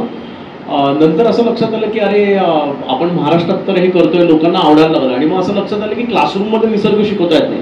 सो तुम्ही थेरी शिकवा, पण तुला जंगलात जाऊन जर का कावळा समोर असला आणि तो कावळा पण ओळखता आला नाही, थेरॉटिकली माहिती आहे, प्रॅक्टिकल कसा दिसतो, ओरडतो कसा आहे हे माहितीच नसेल तर काहीच उपयोग नाही. मग त्याला प्रॅक्टिकल हळूहळू म्हणून मग नेचर ट्रेन झाले. मग छोटे छोटे जे मॅनेजमेंटमध्ये मी शिकलो की नेचर गेम्स. सो नेचर गेम्समधनं मग आम्ही हळूहळू वाईल्ड लाईफ शिकवायला लागलो. आणि मग तिथे मजा की कोणाला तरी गाणं गायचं गा, पण त्याच्यातनं काहीतरी शिकायला पाहिजे. मग आउटडोअर गेम्स असतात, तर त्यातनं आम्ही हळूहळू मॉरल ऑफ द स्टोरी काय आहे, मग एक्झॉटिक इंडिजिनस, मॅनिटर्स आणि मॅनिटर्स का होतात, असं वेगवेगळ्या गेम्समधनं शिकवायला लागलो. आणि मग फार मजा आली की एक आमचं ट्रेनिंग ऐकायला एका टायगर रिझर्वचे मध्य प्रदेशमधले एक अधिकारी आले. ते म्हणले की अरे आप यहाँ पे सिखा रहे हो, मध्य प्रदेश में क्यों नाही आते. आम्ही पटकन हो म्हणलं, पण त्याचं इतका स्ट्रेस आला आम्हाला. त्याचं एक साधं कारण होतं की आम्हाला ते सगळं ट्रेनिंग हिंदीत शिकवायचं होतं आणि आपलं हिंदी म्हणजे फुल बंबईवाला हिंदी. सो आम्ही ते कसं मसं थोडक्या हिंदीत आम्ही ते केलं, पण त्यांना ते इतकं आवडलं. आणि मग लक्षात आलं की language should not be the barrier. So जो कंटेंट द्यायचा आहे तो खूप स्ट्रॉंग पाहिजे. आणि मग असं करत करत करत आम्ही मध्य प्रदेशपर्यंत पोहोचलो. मध्य प्रदेशच्या साही टायगर रिझर्व्ह चे फेवरेट ट्रेनर्स म्हणून आम्हाला बोलवतात. आणि त्यानंतर अजून एक इंटरेस्टिंग गोष्ट, हे सगळं करत असताना संजय दादा आता इथे नाही आहे, तो म्हणलं की आपल्याकडे अजून एक इंटरेस्टिंग लोक आहेत, त्यांना आपण थोडं वाईल्ड लाईफ सेन्सिटायझेशन देऊ. म्हणलं कोण, तो म्हणलं पोलीस डिपार्टमेंट. तर म्हणून आम्ही पोलीस डिपार्टमेंटच्या बॅचेस घेतल्या आणि पुण्यातले जवळजवळ मला असं वाटतं 700-800 पोलीस यांचं 2-2 दिवसाचं वाईल्ड लाईफ सेन्सिटायझेशन घेतलं. आणि इतकी मजा आली, इतकी धमाल आली. मग STPF special tiger protection force, की जे जंगलाच्या नॉर्मली काय असतं की जंगलाला कंपाऊंड नसतं ऑब्व्हियसली, आणि पोचर्स कुठूनही येऊ शकतात, मल्टिपल एंट्रीज असतात. सो या STPFचं कामच असं असतं की नॉन टुरिझम एरियामध्ये वेगवेगळ्या त्यांच्याकडे एक बगिरा नावाचं ॲप दिलेलं असतं आणि तुम्ही जे एमस्टाईप तुम्ही जेवढं फिरताय तर त्या सगळ्याचं मॅपिंग होतं आणि मग ते गुगलवर टाकतात आणि मग कळतं की कुठला एरिया तुम्ही कव्हर केला आहे, कुठला एरिया सुटतोय. आणि 100% सिन्सिअरली हे केलं जातं. पण त्यांचा प्रॉब्लेम वेगळा होता की ते खूप डिमोटिवेट होते, कारण जंगलात कुठेतरी आतमध्ये त्यांच्या कुटी असायच्या, लोक दिसायची नाही, फॉरेस्टचे गार्ड्स एकटे कित्येक दिवस असायचे, घरच्यांची कॉन्टॅक्ट नाही. सो माझं मॅनेजमेंट काय डिग्री असल्यामुळे मग थोडं मोटिवेशन त्याच्यात आलं, थोडं लिडरशिप आलं. मग आम्हाला कोणीतरी सांगितलं की यांना सगळ्यांना जिप्सीतनं फिरून गाईड्सना पाठीचे प्रॉब्लेम्स आहेत, तर यांच्यासाठी काही करता येईल का. तर मग आम्ही इकडून एक योगा ट्रेनर घेऊन गेलो आणि मग थोडं योगासनं, मेडिटेशन, असं फार इंटरेस्टिंग ते मॉड्यूल्स आम्ही द्यायला लागलो. आणि ट्रेनिंगमध्ये आम्हाला असं वाटतं की आम्ही खूप शिकवतोय, पण ते ॲक्च्युली उलटं होतं. त्यांच्याकडनंच आम्ही खूप गोष्टी शिकलो की मिनिमम गरजा आणि त्याच्यात ते कसं हॅपी असतात. सो अशा खूप इंटरेस्टिंग फॉर्म्युलाजमध्ये आम्ही ते ट्रेनिंग घेत असतो. म्हणजे राज्यात सक्सेसबद्दल खूप इंटरेस्टिंग गोष्टी आहेत की फीडबॅक हळूहळू फॉरेस्ट डिपार्टमेंटची लोक टुरिझमकडनं घ्यायला लागले, टुरिस्टकडनं. आणि त्यातनं काय झालं की आफ्टर ट्रेनिंग आणि बिफोर ट्रेनिंग याच्यात जमीन आसमानाचा फरक दिसायला लागला. एक इंटरेस्टिंग गोष्ट आम्ही केली, काही ठिकाणी ग्रेडेशन केलं. सो तुम्ही जर का पेन्सला केलात तर तिथे ग्रेड A, ग्रेड B, म्हणजे ग्रेड 1, ग्रेड 2 असे हे. सो त्यांच्या एक्झाम्स घेतल्या आणि जी लोक जास्ती चांगल्या पद्धतीने परफॉर्म करत आहेत त्यांना G1 मध्ये टाकलं आणि बाकी सगळे G2 मध्ये. मग प्रत्येक वर्षी एक्झाम घ्यायची आणि G2तनं जी लोक G1 मध्ये जातील त्यांना मोटिवेशन म्हणून एक 150 रुपये नॉर्मल फीसपेक्षा जास्ती. सो असं आणि ते खूप काय पॉझिटिव्हली घेतलं गेलं. सो डिपार्टमेंटकडनं आलेला फीडबॅक असा होता की त्यांच्या ज्ञानात भर पडलेली आहे, टुरिस्ट आर हॅपी आणि बाहेर जाताना फीडबॅक जो येतो तो खूप पॉझिटिव्ह येतो. सो हा एक मेजर फीडबॅक आम्हाला डिपार्टमेंटकडून येतो. त्यांनी प्रश्न एकदम सेकंड पार्टवरती आले, त्यामुळे माझं एक थोडंसं उगाच गंमत म्हणून माहिती सांगायची आधीची राहिली आहे, मग तुमच्या दुसऱ्या पार्टकडे येतं. मग अशी मी ऑस्ट्रेलियाबद्दल सांगत होतो ना, तर तिथे जेव्हा मी गेलो तर त्यावेळेला, आणि हा ट्रेनिंगच्या आमच्या संदर्भातला भाग आहे म्हणून, कारण मॅमथचं ट्रेनिंग मी देतो, आणखी त्याच्यात मॅमथचे प्रकार सांगणं वगैरे हा भाग असतो. आणखी मग त्याच्यातनं ऑस्ट्रेलियात जाताना माझ्या मनात हे होतं की तिथे मार्सुपियल्स बघायचे, आणखी तिथे डब्ल्यू प्लॅटिपस नावाचा एक प्राणी आहे तर तो पण बघायचा, असं एक गोष्ट होती. तर खूप फिरल्यानंतर आम्हाला एका ठिकाणी, म्हणजे माझा मुलगा तिथे मगाशी मी सांगितलं तसं आहे, आणखी त्यातनं मग तिथे काही त्यांनी आमच्या ट्रिपमध्ये ॲडव्हेंचर्सचे पण काही भाग होते. आणखी ॲडव्हेंचर करताना माझं एक बॅकफूट असतं, म्हणजे ज्याला आपण ॲडव्हेंचर म्हणजे काय म्हणू की बंजी जम्पिंगसारखं आहे किंवा कुठेतरी हाय अल्टिट्यूडला ट्रेकिंग करायचं आहे, तर अशा याच्याबद्दल म्हणतोय. गवताळ मारवणात तिथे साप असतील किंवा काय असतील तर तिथे पाऊल टाकताना मला अजिबात भीती वाटत नाही, पण अशा प्रकारच्या ठिकाणी जायला मी बॅकफूट असतो. तर तिथे एक स्नॉर्केलिंग करायचं होतं ग्रेट बॅरियर रीफला, तिथे मला करता आलं नाही. आणखी दुसरं एक विमानातनं उडी मारून जम्पिंग, स्काय जम्पिंग असते, तर तिथे मी केलं नाही. तर त्यामुळे ते माझ्या मुलाला असं होतं की अरे आपल्या वडिलांनी या गोष्टी केल्या नाहीत. पण मग जाताना मी त्याला सांगितलं होतं की मला या दोन गोष्टी बघायच्या आहेत, पण ते बघत झालं होतं. तर ते डब्ल्यू प्लॅटिपस म्हणजे त्यांनी आधी मला खूप शोधून मिळणारे मार्सुपियल्स, म्हणजे ज्याला आपण कांगारूच्या जातीचे म्हणतात, तर तो, आणि तिथे आम्ही उंदराच्यापासनं ते 6 फुटी कांगारूपर्यंत वेगवेगळ्या प्रकारचे मार्सुपियल आहेत आणि फक्त ते ऑस्ट्रेलियातच आहेत. तर त्यामुळे ते त्यांनी मला दाखवले. आणि मग सगळ्यात शेवटचा जो भाग राहिला होता तर तो त्या डब्ल्यू प्लॅटिपसचा होता. त्याच्या आधी इकेडा नावाचा एक प्राणी असतो तिथे, आणखी तो तिथे फिलिप आयलंड नावाचा एक भाग आहे, तिथे तुम्ही तो ऑस्ट्रेलियाच्या ह्याच्यात ऐकला असेल की तिथे सगळ्यात छोटे पेंग्विन्स येतात आणि त्यांची परड बघायला जातात. तर तिथे तो एक कोआला नावाच्या प्राण्याच्यासाठी त्यांनी तिथे एक सेंटर केलं आहे, त्याचं ब्रीडिंग सेंटर आहे, आणि त्या ठिकाणी ते इकेडना असतात. आणखी तर ते मी गेलो तर तिथे ते मला दिसले नाहीत, आत्ता जस्ट आत गेले असतील वगैरे असं झालं. त्या लोकांनी आम्हाला सांगितलं की एक पूल नदी, म्हणजे ते फिलिप आयलंडला येताना पूल ओलांडून यावं लागतं, त्याचं त्यांचं हॅबिटॅट आहे. पण अर्थात रस्त्याने जाताना खालच्या हॅबिटॅटमध्ये तो इकेडना 2-2.5 इंचाचा असतो, तो दिसणं काही शक्य नाही, की तेवढा वेळ पण नव्हता. तर त्यामुळे तो वरती न दिसल्यामुळे तो भाग उगला होता, त्यामुळे फक्त प्लॅटिपस बघायचा राहिला होता. आणि आमच्याकडे शेवटची फक्त सकाळ होती, तर तो मला कित्येक म्हणजे 100-200 किलोमीटर दूरपर्यंत घेऊन गेला. त्यांनी कुठेतरी सर्च केलं होतं, आणखी त्या ठिकाणी तो डब्ल्यू प्लॅटिपस दिसतो असं एक होतं. आम्ही तिथे पोहोचलो होतो, तिथे एक असं तळ्यासारखं, म्हणजे खरं तर ओढा होता आणि तिचं एक असं मोठं तळं झाल्यासारखं तिथे होतं. बाजूला त्यांनी असं एक हाईड केल्यासारखं होतं आणि त्याच्यातनं म्हणजे आले इथे कुठे असणार आहेत, पण 5-6 जण तिथे जमले होते ना, म्हणजे खरंच असणार आहे असं हे होतं. आणखी आम्ही तिथलं डोकून बघितलं, पण खूप वेळ बघितलं, पण तो काही प्लॅटिपस दिसला नाही. मग त्याने अजून काहीतरी सर्च केला, तो म्हणला की मला आपण त्या ओढ्याच्या पलीकडच्या बाजूला जाऊया. आणखी मग आम्ही तिथे गेलो, तिथे वॉकिंग ट्रेल्स केलेले होते, तिथे तो काही दिसला नाही. आणि मग परत येत असताना आता हे हुकलं असं झालं, आता ट्राय केला पण तो दिसला नाही. मग ते ऑस्ट्रेलियात ते गोऱ्या लोकांशी म्हणजे एकमेकांशी फारसं काही प्रश्न विचारायचे नाहीत वगैरे अशी भानगड असते ना, तर तिथे मला एक असा थोडासा टुळटुळीत म्हातारा आणि तिची बायको अशी दिसली का दाढीवाला. मी म्हटलं जाऊन त्याला विचारायचं की आता काय असेल ते असेल, कारण शेवटची संधी आहे. तर म्हणून मी त्याला विचारलं डब्ल्यू प्लॅटिपस दिसतो का, PLYTUS असं स्पेलिंग आहे, त्यामुळे मी आपल्या भारतीय उच्चाराप्रमाणे त्याला प्लॅटिपस असं म्हटलं का, म्हणजे खरा काय उच्चार असेल आय डोंट नो.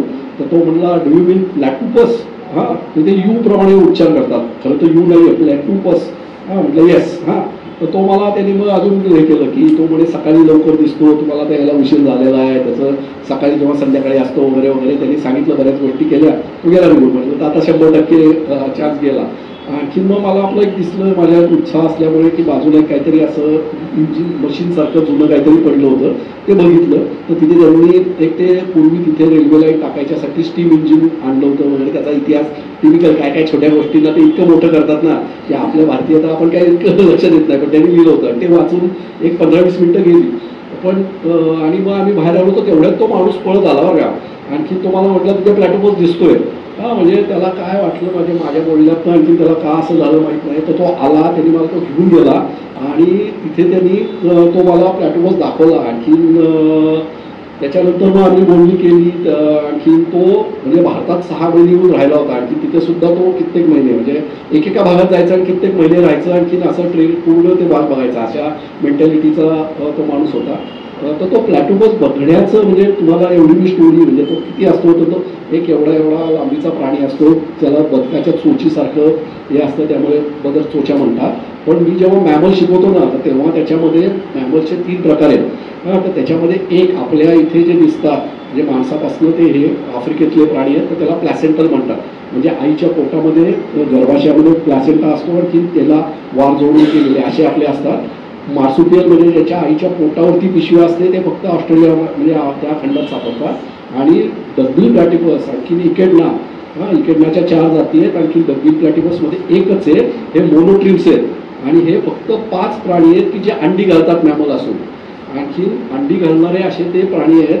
तर ते बघायचं असं म्हणजे त्यामुळे माझी ती इच्छा होती. आणि जेव्हा मी प्लॅटिपस बघितला तर तेव्हा जगातले सर्व प्रकारचे मॅमल माझे बघून झालेले आहेत.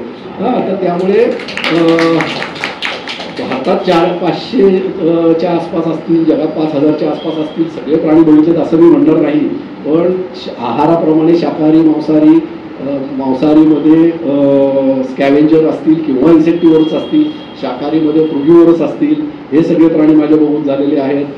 जमिनीवरती, जमिनीखाली राहणारे, आपल्या पर्वतावर राहणारे, बर्फात राहणारे, त्यानंतर पाण्यातल्या गोड्या पाण्यात राहणारे, ब्रॅकिश पाण्यात राहणारे, आणखी समुद्रात राहणारे.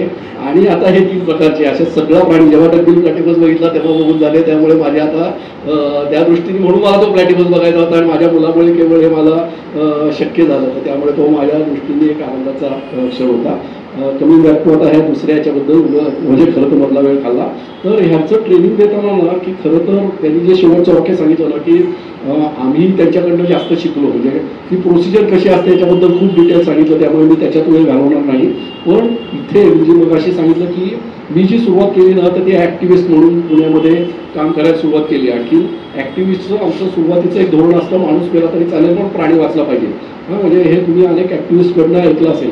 जेव्हा मी यांना ट्रेनिंग द्यायला सुरुवात केली ना तेव्हा माझ्या स्वतःच्या मानसिकतेत खूप बदल झाला. आणि जेव्हा ही माणसं कॉन्झर्वेशनमध्ये आहेत, त्या जंगलामध्ये असलेली, तर त्यांना तुम्ही व्यवस्थित सांभाळलं, त्यांच्या जर व्यवहारात म्हणजे त्यांना आर्थिक उत्पन्न दिलं तर आणि तरच केवळ भारतातलं जंगल आणि तिथलं वाईल्ड लाईफ वाचू शकेल, हे ज्ञान मला त्यांच्यामुळे मिळालं. आणखी याचं सगळ्यात जास्त हे मला कोरोनाच्या काळामध्ये जाणीव जास्त झाली. कारण आधी नुसतं फिरत होतो, आधी गाईड म्हणून, ट्रेनर म्हणून पण जात होतो, पर्यटकांना पण घेऊन जात होतो. पण जेव्हा ह्या मधल्या काळात जे रिलेशन तयार झालं होतं ना तर ते कोरोनाच्या काळामध्ये मला जंगलाचंच मला आठवत असेल की सगळं टुरिझम बंद होतं. आणि जेव्हा त्यांचं टुरिझम बंद झालं तर त्यांना मिळणारे पैसे बंद झाले. तर गाईडना कुठलेही पगार नसतो, त्यांना पैसे हे आपली जेव्हा एक सफारी होते तर त्या सफारीतनं त्यांना पैसे मिळत असतात. आणि हे टुरिझम थांबल्यावरती त्यांना पैसे मिळणं बंद झालं. आणखी मग मला 50ल्या गाईडचा फोन आला पहिल्यांदा की गेले महिनाभर आमच्या इथे कोणी आता बंदी आहे, आणखी आम्हाला जगण्यासाठी मुश्किल आहे. त्याच्यानंतर मी नागझिरेच्या गाईडबरोबर बोललो.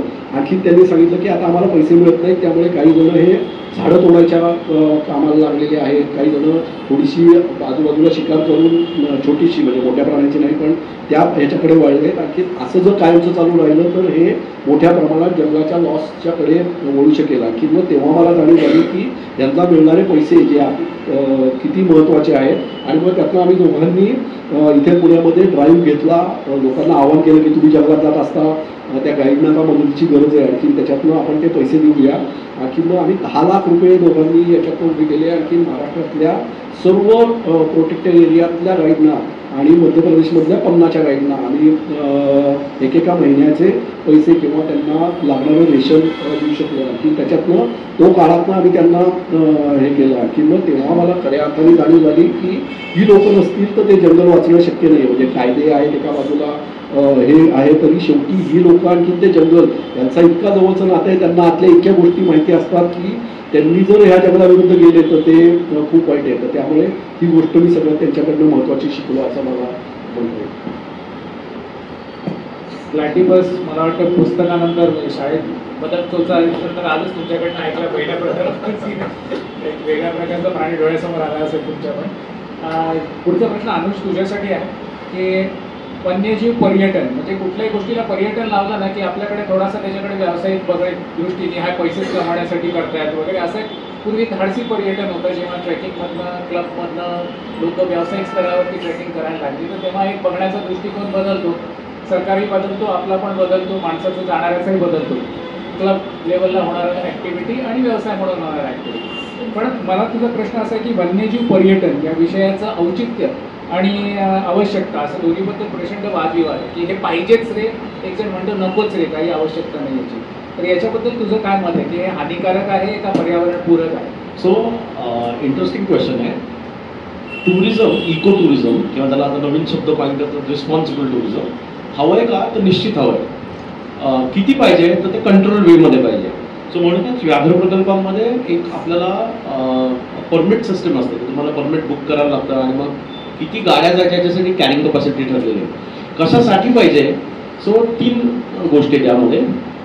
एक की कितीतरी लोकांची इकॉनॉमी याच्यावर अवलंबून आहे. जसं राजीवने सांगितलं की ही लोकल स्टेक होल्डर्स आहेत, यांना जर काही इन्कम मिळालं नाही तर ही सगळी जंगलात जाणार आहे. त्याच्यामुळे लोकल लोक मोठ्या प्रमाणात याच्यावरती जगतात.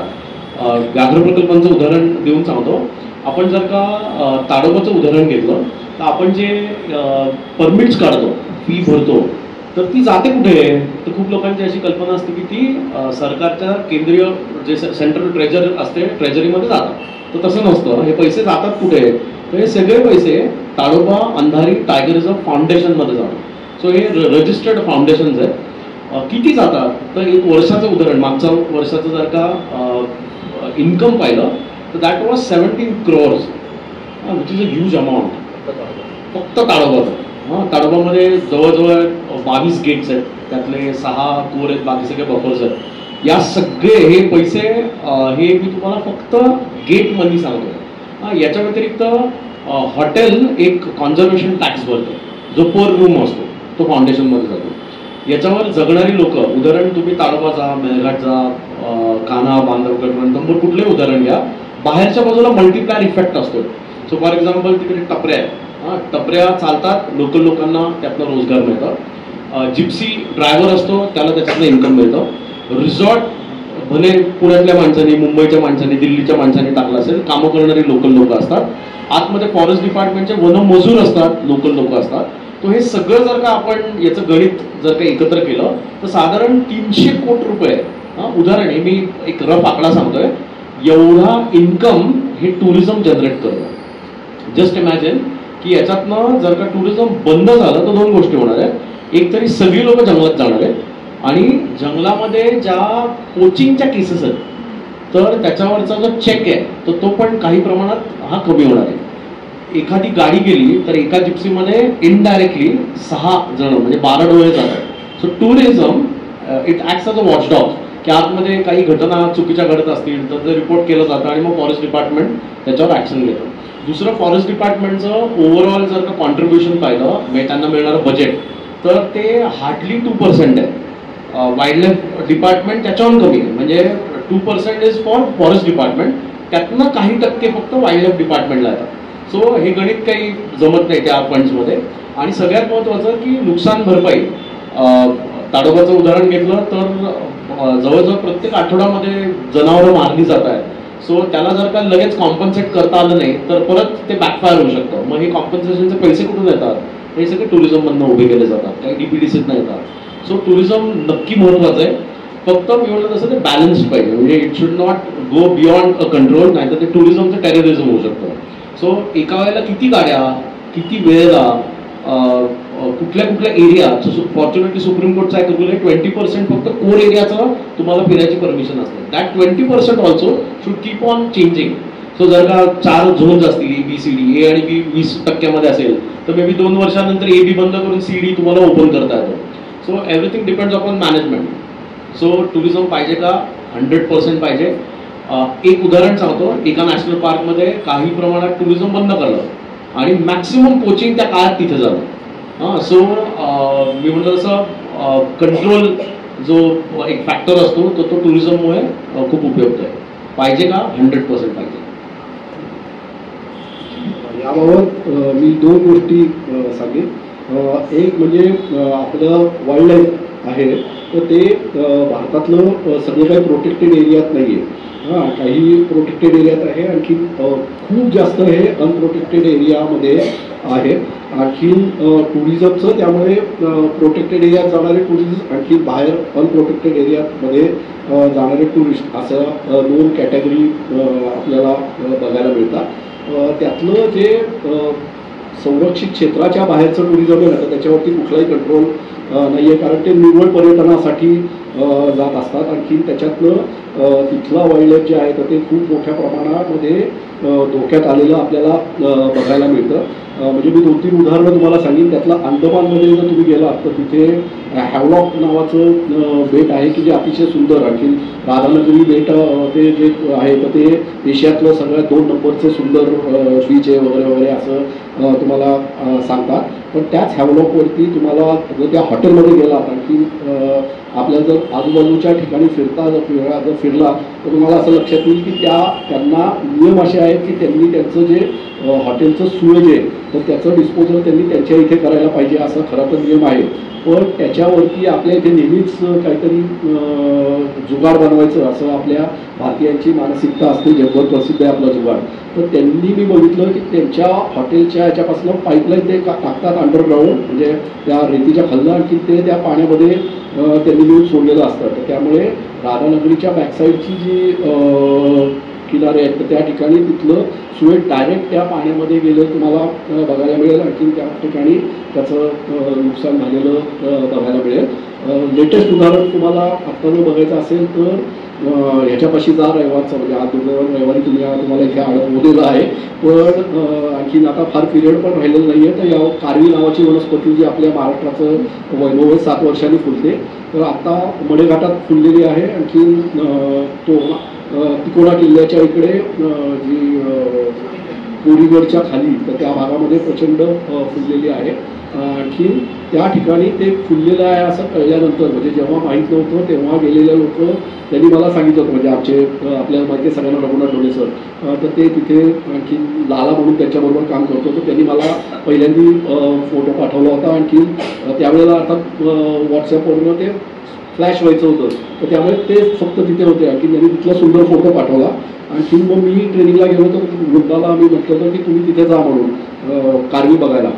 तर ते तिथे गेले तोपर्यंत व्हॉट्सॲपवरती ते सगळीकडे फिरलं होतं. आणखी तिथे ते जेव्हा गेले तर त्या ठिकाणी लोक 2 व्हीलर किंवा 4 व्हीलर गाड्या त्या कारवीच्या वरनं घालून त्याचे रील बनवायचे, त्या कारवीच्या फोटोचे गुच्छ बनवून ते एकमेकांना घालून त्याच्यात फोटो काढायचे, त्याच्यावर बसून फोटो काढायचे. अशा प्रकारचं दृश्य तुम्हाला तिथे बघायला आत्तासुद्धा गेलात तर बघायला मिळेल. म्हणून मी तुम्हाला रविवारी जा म्हणत होतो. पुढच्या रविवारी कदाचित तो हंगाम संपला असेल आणि हे नयनरम्य दृश्य तुम्हाला ह्या लोकांचं बघायला मिळणार नाही. तर त्यामुळे जे टुरिझम आहे ना, रिस्पॉन्सिबल टुरिझम आणि रिस्पॉन्सिबल टुरिझमचं बोलत होता तर त्याच्यामध्ये भारतामध्ये बाहेर जे प्रोटेक्टेड एरिया आहे त्याच्या बाहेर 100% रिस्पॉन्सिबल टुरिझम आहे. सगळ्या ठिकाणी धोके आहेत आणि त्या ठिकाणचं केवळ टुरिझममुळे, म्हणजे मला माहिती आहे की पेंगॉंग लेकला मी गेलो होतो तर त्या काळात त्याच्या आधी 3 डेट पिक्चर यायचा होता. त्यामुळे पेंगॉंग लेक अतिशय सुंदर होतं. 3 डेट पिक्चर आल्यानंतर पेंगॉंग लेकला प्रचंड गर्दी आणि मग ती लोक त्यांच्या 4 व्हीलर जी गाडीतनं जातात तर ती पेंगॉंग लेकला टेकून उभी करायची, त्याच्यावरती न्यायची. अशी पद्धतीने टुरिझम, माझ्याकडे फोटो पण आहेत. आणखी तर त्यांची जर तुमच्या गाड्याची जर काय त्याला म्हणतो पडणारं लिकेजमधलं हे ऑइल जर त्या पेंगॉंग लेकमध्ये गेलं तर किती धोकेदायक आहे याचा विचार आपण करू शकतो. तर त्यामुळे टुरिझम हे घातक रिस्पॉन्सिबल टुरिझम आहे तर ते या ठिकाणी 100% आहे. प्रोटेक्टेड एरियामध्ये यांनी सांगितलं तसं नियम आहेत. आणखी त्याच्या दृष्टीने तुमच्या ह्याच्यावरती मर्यादा आहेत, पण तरीही तिथे धोका अशा पद्धतीचा आहे. दुर्दैवाने महाराष्ट्र आणखी बंगाल या ठिकाणचे जे टुरिस्ट आहेत तर हे केवळ तिथे जातात तर ते केवळ अभ्यासक म्हणून जातात. तुम्ही जर तिथे गेलात आणि त्यांना विचारलं तर फक्त महाराष्ट्र आणि मध्य प्रदेश बंगालमधले टुरिस्ट त्यांना जंगलामध्ये वाघ बघायचा आहे, प्रत्येकाला, तुम्हालाही बघायचा आहे, मलाही बघायचा आहे. वाघ जर दिसला नाही तर तुम्हालाही दुःख होणार आहे. पण वाघ दिसल्यानंतर आपली लोक तिथली जंगलामध्ये झाडं कुठली आहेत, तिथे पक्षी कुठले आहेत हे केवळ महाराष्ट्र आणि बंगालमधले टुरिस्ट विचारतात. बाकी ठिकाणून सर्व जंगलात त्यांनी एवढं उत्पादन सांगितलं म्हणजे किती लोक येत असतील याचा विचार करा. म्हणजे सगळं जवळपास फुल असतात. केवळ आणि केवळ त्यांना टायगर बघायचा असतो, त्यांना बाकी कशा त्या जंगलाबद्दल घेणं देणं असत नाही. त्यामुळे ह्या प्रकारचे रिस्पॉन्सिबल म्हणजे हे जे जंगलावरती जाताना आपल्या लोकांच्या मानसिकतेवरती काम करण्याची खूप गरज आहे असं मला या टुरिझममधनं वाटतं. धन्यवाद. खूप सारे प्रश्न आहेत अजूनही, पण आपण या भागाच्या कट्ट्याच्या दुसऱ्या भागात कधीतरी भेटूयात. एक वेगळा प्रयत्न आता आता यांनी म्हटलं की टेररिझम आणि टुरिझम, आपला कारवीमध्ये टेररिझम चालू आहे सध्याच्या. पर्यटन, जेव्हा आम्ही पर्यटन शास्त्र शिकत होतो त्यावेळेला आम्ही मोटिवेट पर्यटन म्हणजे त्यावेळेला म्हणायचो की प्रेरणा त्या पर्यटनाला जाण्यासाठी. आज मला वेळ जेव्हा मी 25 वर्षानंतर आहे सेव्ह टुरिझम अशा याच्यावरती नोटवरती आता यावं लागतंय दुर्दैवाने. पण मला वाटतं अशा राजीव काय किंवा अनुज काय अशा छोट्या छोट्या पणत्या आहेत ज्या अंधारामध्ये अशा तऱ्हेने आपल्याला मार्ग दाखवत राहतील. या गोष्टी होतच राहणार आहे. जगाच्या रेट्यामध्ये स्वतःला कसं बदलणार आहे, मगाशी राजीव सरांनी सांगितलं तो आपण बदल करायचा आहे. माझ्यापासून जर मी सर बदल सुरू केला की मी या 4 गोष्टी करेन. ॲक्शन पॉईंट म्हणजे हा आपण कार्यक्रम ऐकल्यानंतर माझा एक नेहमी आग्रह असतो की आजपासून मी काय करेन. हे ऐकला तास 2 तास कानावर नाही गेलं, हे स्टेरॉइडच्या गोळीसारखं असतं. वा कन्झर्वेशन. आता असं 3 ॲक्शन काय करेन मी बाबा. इलेक्ट्रिकची बटणं बंद करीन, काही नाही तर घरातला चार्जर काढून ठेवीन. अगदी एवढ्या साध्या गोष्टी केल्या तरी आपण आपल्या परीने एक छोटासा खारीचा वाटा हा पर्यावरण संवर्धनासाठी, कारण आपण म्हणतो की पृथ्वी वाचवा, आपल्याला पृथ्वी वाचवायची नाही, आपण आपल्याला वाचवायचे. आपली एक्सपायरी डेट कमी करायची आहे का वाढवायची आपल्या हातामध्ये आहे. पृथ्वी चालूच राहणार आहे, त्याला काही संबंध. आपलं एवढंसं काय गेल्या 5-25 हजार वर्षाचा इतिहास आहे. पृथ्वी अनंत काळापासून आहे आणि अशीच राहणार आहे. फक्त आपली एक्सपायरी डेट किती जवळ आणण्याची आपल्या हातामध्ये आहे. या नोटवरती मला अत्यंत पुढची तुमच्या गवताळ प्रदेशातल्या पर्यटनाबद्दल बोलायचं होतं. तुझा जो महत्त्वाचा विषय आहे की सरकार काय करतं याच्यामध्ये, हे एक महत्त्वाचं आहे. पण वेळेचा अभाव आहे सगळ्यासाठी. शेवटी काय आहे की कथा शेवटी स्टोरीज एक्सपिरियन्स. असं मला तुम्ही सिडनी ब्रिजचा तुम्ही जो एक्सपिरियन्स सांगत होता ती छोटीशी गोष्ट असते, पण त्याला कसं सांगताय, कसं प्रेझेंट करताय, काय तऱ्हेने त्याच्याकडे बघताय, हा एक वेगळा भाग आपण खरोखरीच भारतीय पर्यटकांनी आणि पर्यटनाला घेऊन जाणाऱ्या लोकांनी शिकायलाच पाहिजे. तुम्ही दोघं उत्तम कार्य करताच आहे. पुढच्या वेळेला आम्हाला गाईड्सना नक्की विचारू की तुम्हाला ट्रेनिंग कोणी केले, लक्षात येईल की अनुज आणि राजीवने ट्रेनिंग केलेलं असणार आहे. सो आपल्याला कोणाला प्रश्न असतील 1-2-3 निवडक प्रश्न घेऊया, त्याच्यानंतर आपण थांबूया. सर आता परवाच बातमी आली की आरो इफेक्ट हा लेहमध्ये बघायला मिळाला. तसं पूर्वी कधी झालेलं होतं काय ते? लडाखचं म्हणताय तुम्ही? लडाखचं म्हणताय ना? नाही, याच्या आधी बघायला नव्हता मिळाला. म्हणजे तिथे जर तुम्ही लडाखमध्ये गेलात तर आरो इफेक्ट हा पण पहिल्याच बघायला मिळालेला आहे तुम्हाला. त्याचबरोबर दुसरा तुम्हाला इफेक्ट लडाखमध्ये बघायला मिळतो तो म्हणजे वाईट आहे. तो म्हणजे तिथे भूस्खलन खूप मोठ्या प्रमाणात होताना तुम्हाला दिसतं. तर ह्याच्या मागे आपल्या चुकीच्या कल्पनांचा परिणाम आहे. म्हणजे आत्ता सध्या ना तुम्ही निसर्गासाठी काम करायचं म्हणजे झाडं लावायची असा सगळ्यात मोठा भाग आहे. हे करताना मगाशी सरांनी सांगितलं तसं की मला ओळख करून देताना की जिओलॉजीचा पण अभ्यास करतोय. आणखी याच्यातनं मला जाणीव झाली की लडाख हा असा प्रदेश आहे की जो जगाचं छप्पर म्हणून आपण ओळखतो.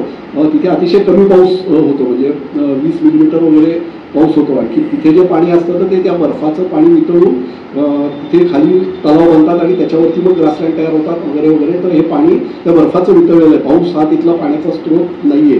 पण आपण जो काही सध्या वेळेपणा करतो त्याच्यामधनं झाडं लावा हा उद्योग तिथे ग्रीन लडाख असं तुम्हाला अनेक ठिकाणी दिसेल.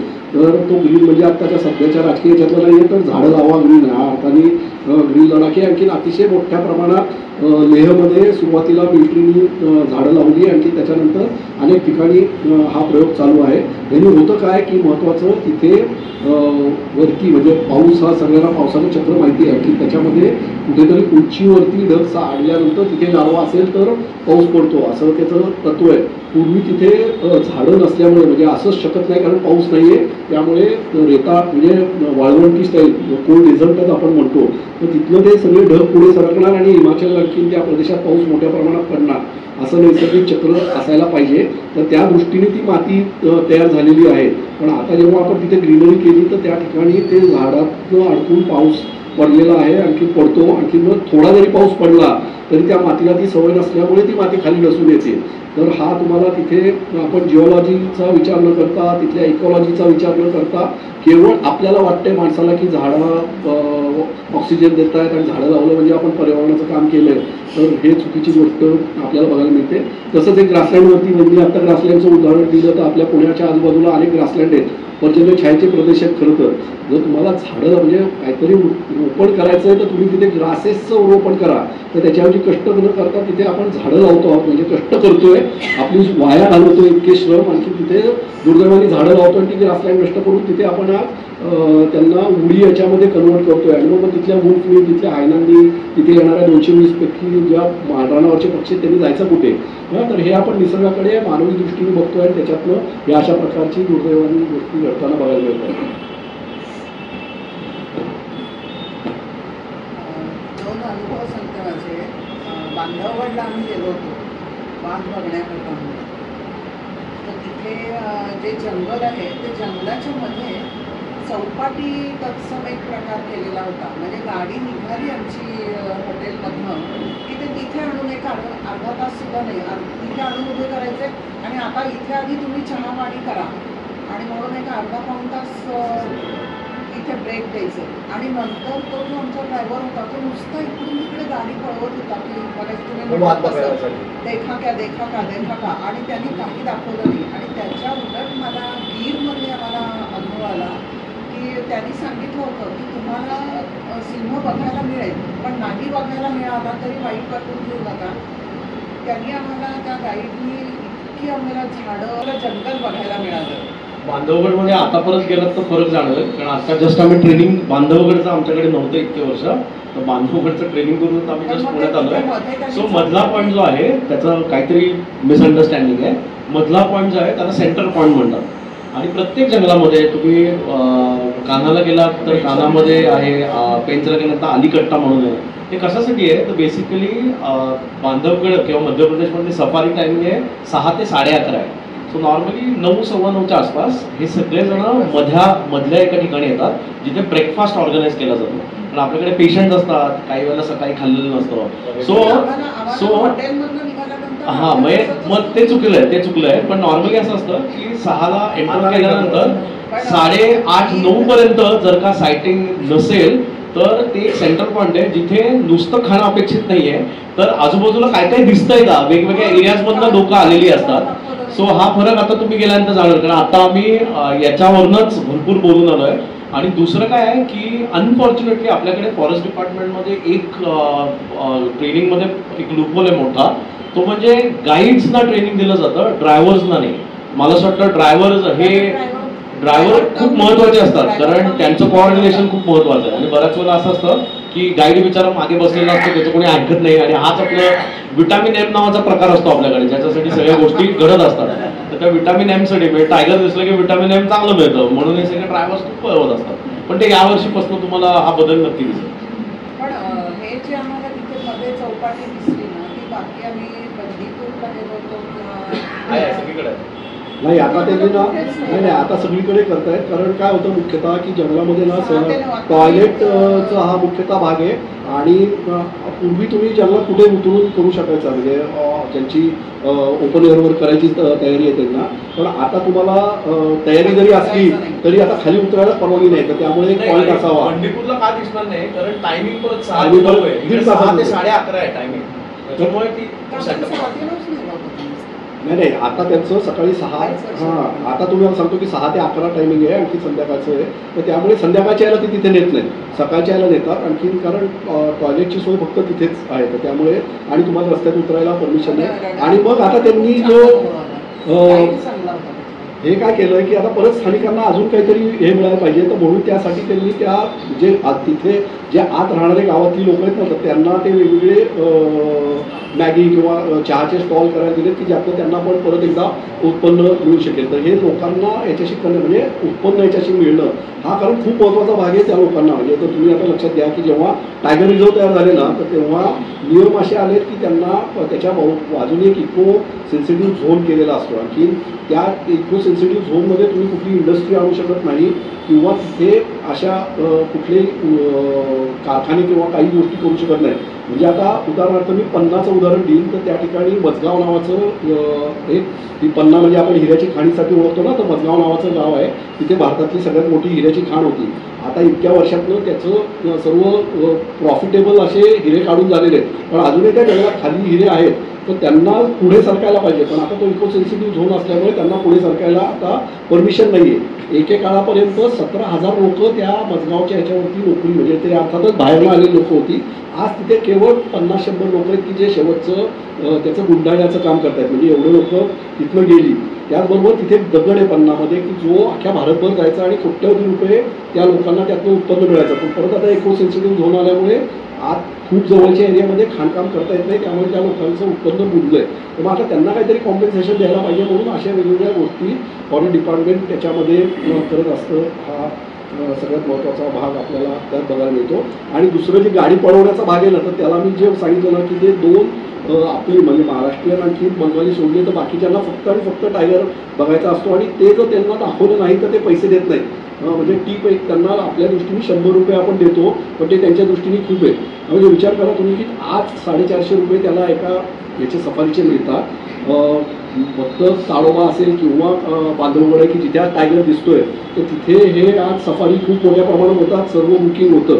पण गोरसारखी टायगर रिझर्व असतील किंवा अगदी पेंटसारखं टायगर रिझर्व की जिथे खूप मोठ्या प्रमाणात गेला टायगर दिसला असं नाही आहे, तर त्या ठिकाणी तेवढी बुकिंग होत नाही. आणि मग त्या गाईडचं रोटेशन यायला काही ठिकाणी 2 दिवस लागतात, काही ठिकाणी आठवड्यातनं एकदा येतं, आणि मग 400 इंटू तेवढे असे उत्पन्न त्यांना मिळत असतं. हां, तर त्यामुळे तरी हे करतात. म्हणजे तिथे किती उत्पन्न त्यांना मिळतंय, म्हणजे आज जर तुम्हाला महाराष्ट्रातल्या जे पुण्यातल्या माणसाला 400 इंटू जर मी रोज म्हटलं, इंटू जर आठवड्याचं काढलं आणि इंटू महिन्याचं काढलं तर एवढ्या याच्यासाठी कोण काम करणार नाही, पण ही लोकं करतात. आणि जर तुम्ही इंटरव्ह्यूला गेलात आणि पेजला इंटरव्ह्यू घेतला तर तिथे मॅनेजमेंटमधून शिकलेली किंवा इंजिनियर झालेली लोकंसुद्धा गाईड म्हणून इंटरव्ह्यू द्यायला आली होती. म्हणजे किती त्यांच्या ह्याला प्रॉब्लेम आहे हे आपल्या लक्षात येईल. तर त्यामुळे त्यांना 100 रुपये खूप आहेत, आणि मग म्हणून ते टायगरच्या मागे फिरत असतात. तर त्यामुळे त्यांना आधी सांगणं की आम्हाला टायगर नाही दिसला तरी चालेल वगैरे वगैरे सांगणं त्यांना खूप गरजेचं पडतं. हा खूप महत्त्वाचा भाग आहे त्याच्यामध्ये.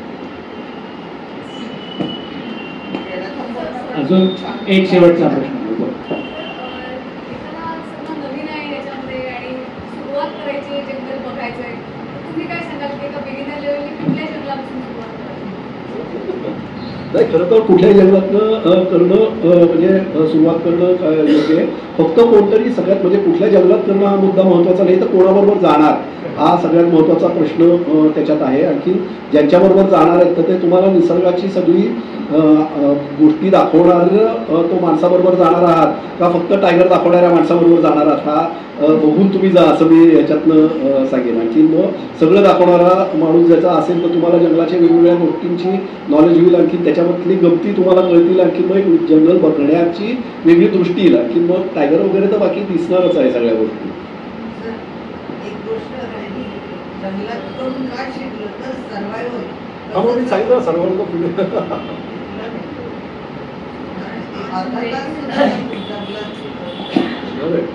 मंडळी धन्यवाद.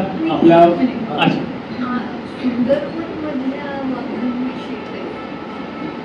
सुंदरबनला मी गेलेलो आहे. आणखी सुंदरबनचा वाघ जो आहे ना, तर म्हणजे आता प्रॉब्लेम काय होतो माहिती आहे का की भारतामध्ये रॉयल बेंगॉल टायगर आणखी म्हणजे तो बंगालमधला टायगर आणखी भारतातला इतर वाघे वेगळे आहेत असं अनेकांचा म्हणजे अगदी गाईड सकट सगळ्यांचा प्रश्न असतो. पण तसं खरं तर नाही आहे. ब्रिटिश भारतामध्ये आले आणि त्यांनी त्यांची सत्ता बंगालमध्ये पहिल्यांदा केली आणि त्यांनी वाघ तिथे बघितला आणि ब्रिटिश स्वतःला ते सगळे असल्यामुळे तिथला रॉयल बेंगॉल टायगर असं तो आहे. तो भारतातला वाघ हा एकच आहे, पॅन्थरा टायग्रिस टायग्रिस. तर हा सगळ्यात महत्त्वाचा भाग. आता सुंदरबनबद्दल बोलायचं झालं ना, तर सुंदरबनमधल्या वाघाचा प्रॉब्लेम हा आहे की तो तिथल्या खाडीमधला वाघ आहे. आणखी मँग्रुव्ज तिथलं जंगलाचा भाग आहे.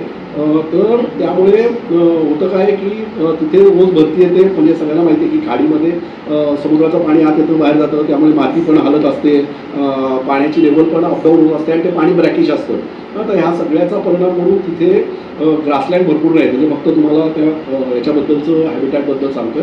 तर त्यामुळे तिथे तुम्हाला चितळं सोडली तर बाकी हार्बिवोरस प्राणी फारसे नाही आहेत. तर त्यामुळे तिथला जो टायगर आहे ना तर त्याला सर्वाइव्ह करण्यासाठी आपण म्हणतो तसं की म्हणजे इथे जर वाघ असेल आपल्या बाकी जंगलातला तर तो वर्षाला 60 मोठे प्राणी खातो असं साधारण सरासरी अंदाज आहे. मोठे म्हणजे काय तर चितळ किंवा त्याच्यावरचे प्राणी, तर 60 मोठे प्राणी लागतात. तर तिथे जर त्यांनी फक्त मोठ्या पाण्यावरतीच राहायचं ठरवलं तर तिथे काही शक्य नाही. तर त्यामुळे तिथला वाघ जो आहे तर तो क्रॅब पण खातो, खेकडे खातो, मासे खातो, छोटे मोठे प्राणी खातो आणि चितळ पण मारून खातो. हा त्याच्यामधला फरक आहे. आणि मग त्याच्यानंतर तो मॅन इटर सगळ्यात महत्त्वाचा म्हणजे तुमचा प्रश्न जो आहे तो मॅन इटिंग आहे. तर त्याच्यामध्ये काय झालं की तो खूप ॲग्रेसिव्ह आहे, माणसावरती खूप अटॅक करण्याच्या घटना घडलेल्या आहेत तिथे आणि सतत होतही असतात अजून. तर तो असा काय आहे असं याच्यावरती जेव्हा अभ्यास केला तर त्याच्यातनं 2 शक्यता सगळ्यात महत्त्वाच्या याच्यावरती आहे. त्याच्यात म्हणजे अर्थातच की कन्फ्युजन, कारण आपण काय त्याचं ब्रेन मॅपिंग करू शकत नाही. तर त्यामुळे नक्की का हे सांगता येणार नाही, पण दोन्ही तितक्याच व्हॅलिड आहे. तर त्याच्यामध्ये सगळ्यात एक महत्त्वाचं कारण हे आहे की तो खारं पाणी पितो आहे, त्यामुळे त्याच्या डोक्याचं मिठाचं प्रमाण त्याच्या एकंदर आहारामध्ये जास्त आहे. तर त्यामुळे त्याच्या मेंटॅलिटीवरती तो एक परिणाम झाला आहे असं एक सांगतात. दुसरी गोष्ट की सगळ्यांना माहिती आहे वाघाच्या याच्याबद्दल की वाघ हा टेरिटोरियल ॲनिमल आहे, सॉलिटरी ॲनिमल. म्हणजे एकटा राहतो, स्वतःची हद्द करतो आणि ती स्वतःची हद्द करताना मुख्यतः तो त्याच्यावरती त्याचं युरिनची मार्किंग करतो, त्याला सेंट मार्किंग असं आपण म्हणतो. तर ते तो करत असतो, आणखी ती फिरतो आणि त्याची हद्द केलेली असते. आता जेव्हा याच्यामध्ये सुंदरबनमधली मी जी परिस्थिती सांगितली की तो खाडीचा प्रदेश आहे आणि तिथे पाण्याची लेवल अपडाऊन होत असते आणि मग त्यांनी युरिनेट केल्यानंतर त्या पाण्याची लेवल वाढते आणि त्याचं जे काही सेंट मार्किंग आहे ते निघून जातं.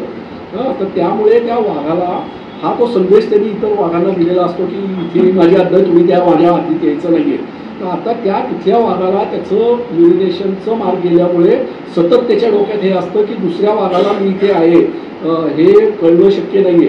तर त्यामुळे तो ॲग्रेसिव्ह सतत मोडमध्ये असतो की दुसरा वाघ कधीतरी येतोय आणखी माझ्या हद्दीवरती कब्जा केला आहे, की जर हद्दीवरती कब्जा झाला तर वाघ संपला. तर त्यामुळे त्याला स्वतःची हद्द टिकवण्यासाठी ते ॲग्रेशन त्याच्या स्वभावामध्ये आलेल्या अशा या 2 थेरीज आत्ता आहेत. त्याच्या कुठल्यावरती 100% हे आहे काय हे अशावरती हे झालेलं नाही आहे, पण ह्या 2 थेरीज आत्ता मान्य केल्या जातात. त्याच्यानंतर आता असं थोडक्यात हे चाललेलं आहे की आता त्याच्यामध्ये हे जे काही तुम्ही त्या वाघाचा जर आकार बघितला तर थोडासा कमी झालेला आहे, त्याच्या फिडिंगमध्ये फरक झालेला आहे. आणखी त्यामुळे एक अशी हे चालू आहे की अजून एक त्याची सबस्पिसीज मानायची का, म्हणजे पॅन्थेरा टायग्रिसपेक्षाही अजून एक त्याची वेगळी सबस्पिसीज मानायची का, याच्यावरती शास्त्रज्ञांमध्ये खल चालू आहे. अजून पण त्या कन्फ्युजनवर पण कोणी आलेलं नाही आहे, पण ते कदाचित काही दिवसात येऊ शकतील. हो, धन्यवाद. आपण परत एकदा भेटूया. कट्टा ही जसं सुरुवातीला सांगितलं अनुजनी ही आपण सुरू करतोच आहोत. फक्त महिन्यातनं 2 वेळेला असेल, तर ग्रुपवरती लक्ष ठेवा, पेपरमध्ये लक्ष ठेवा.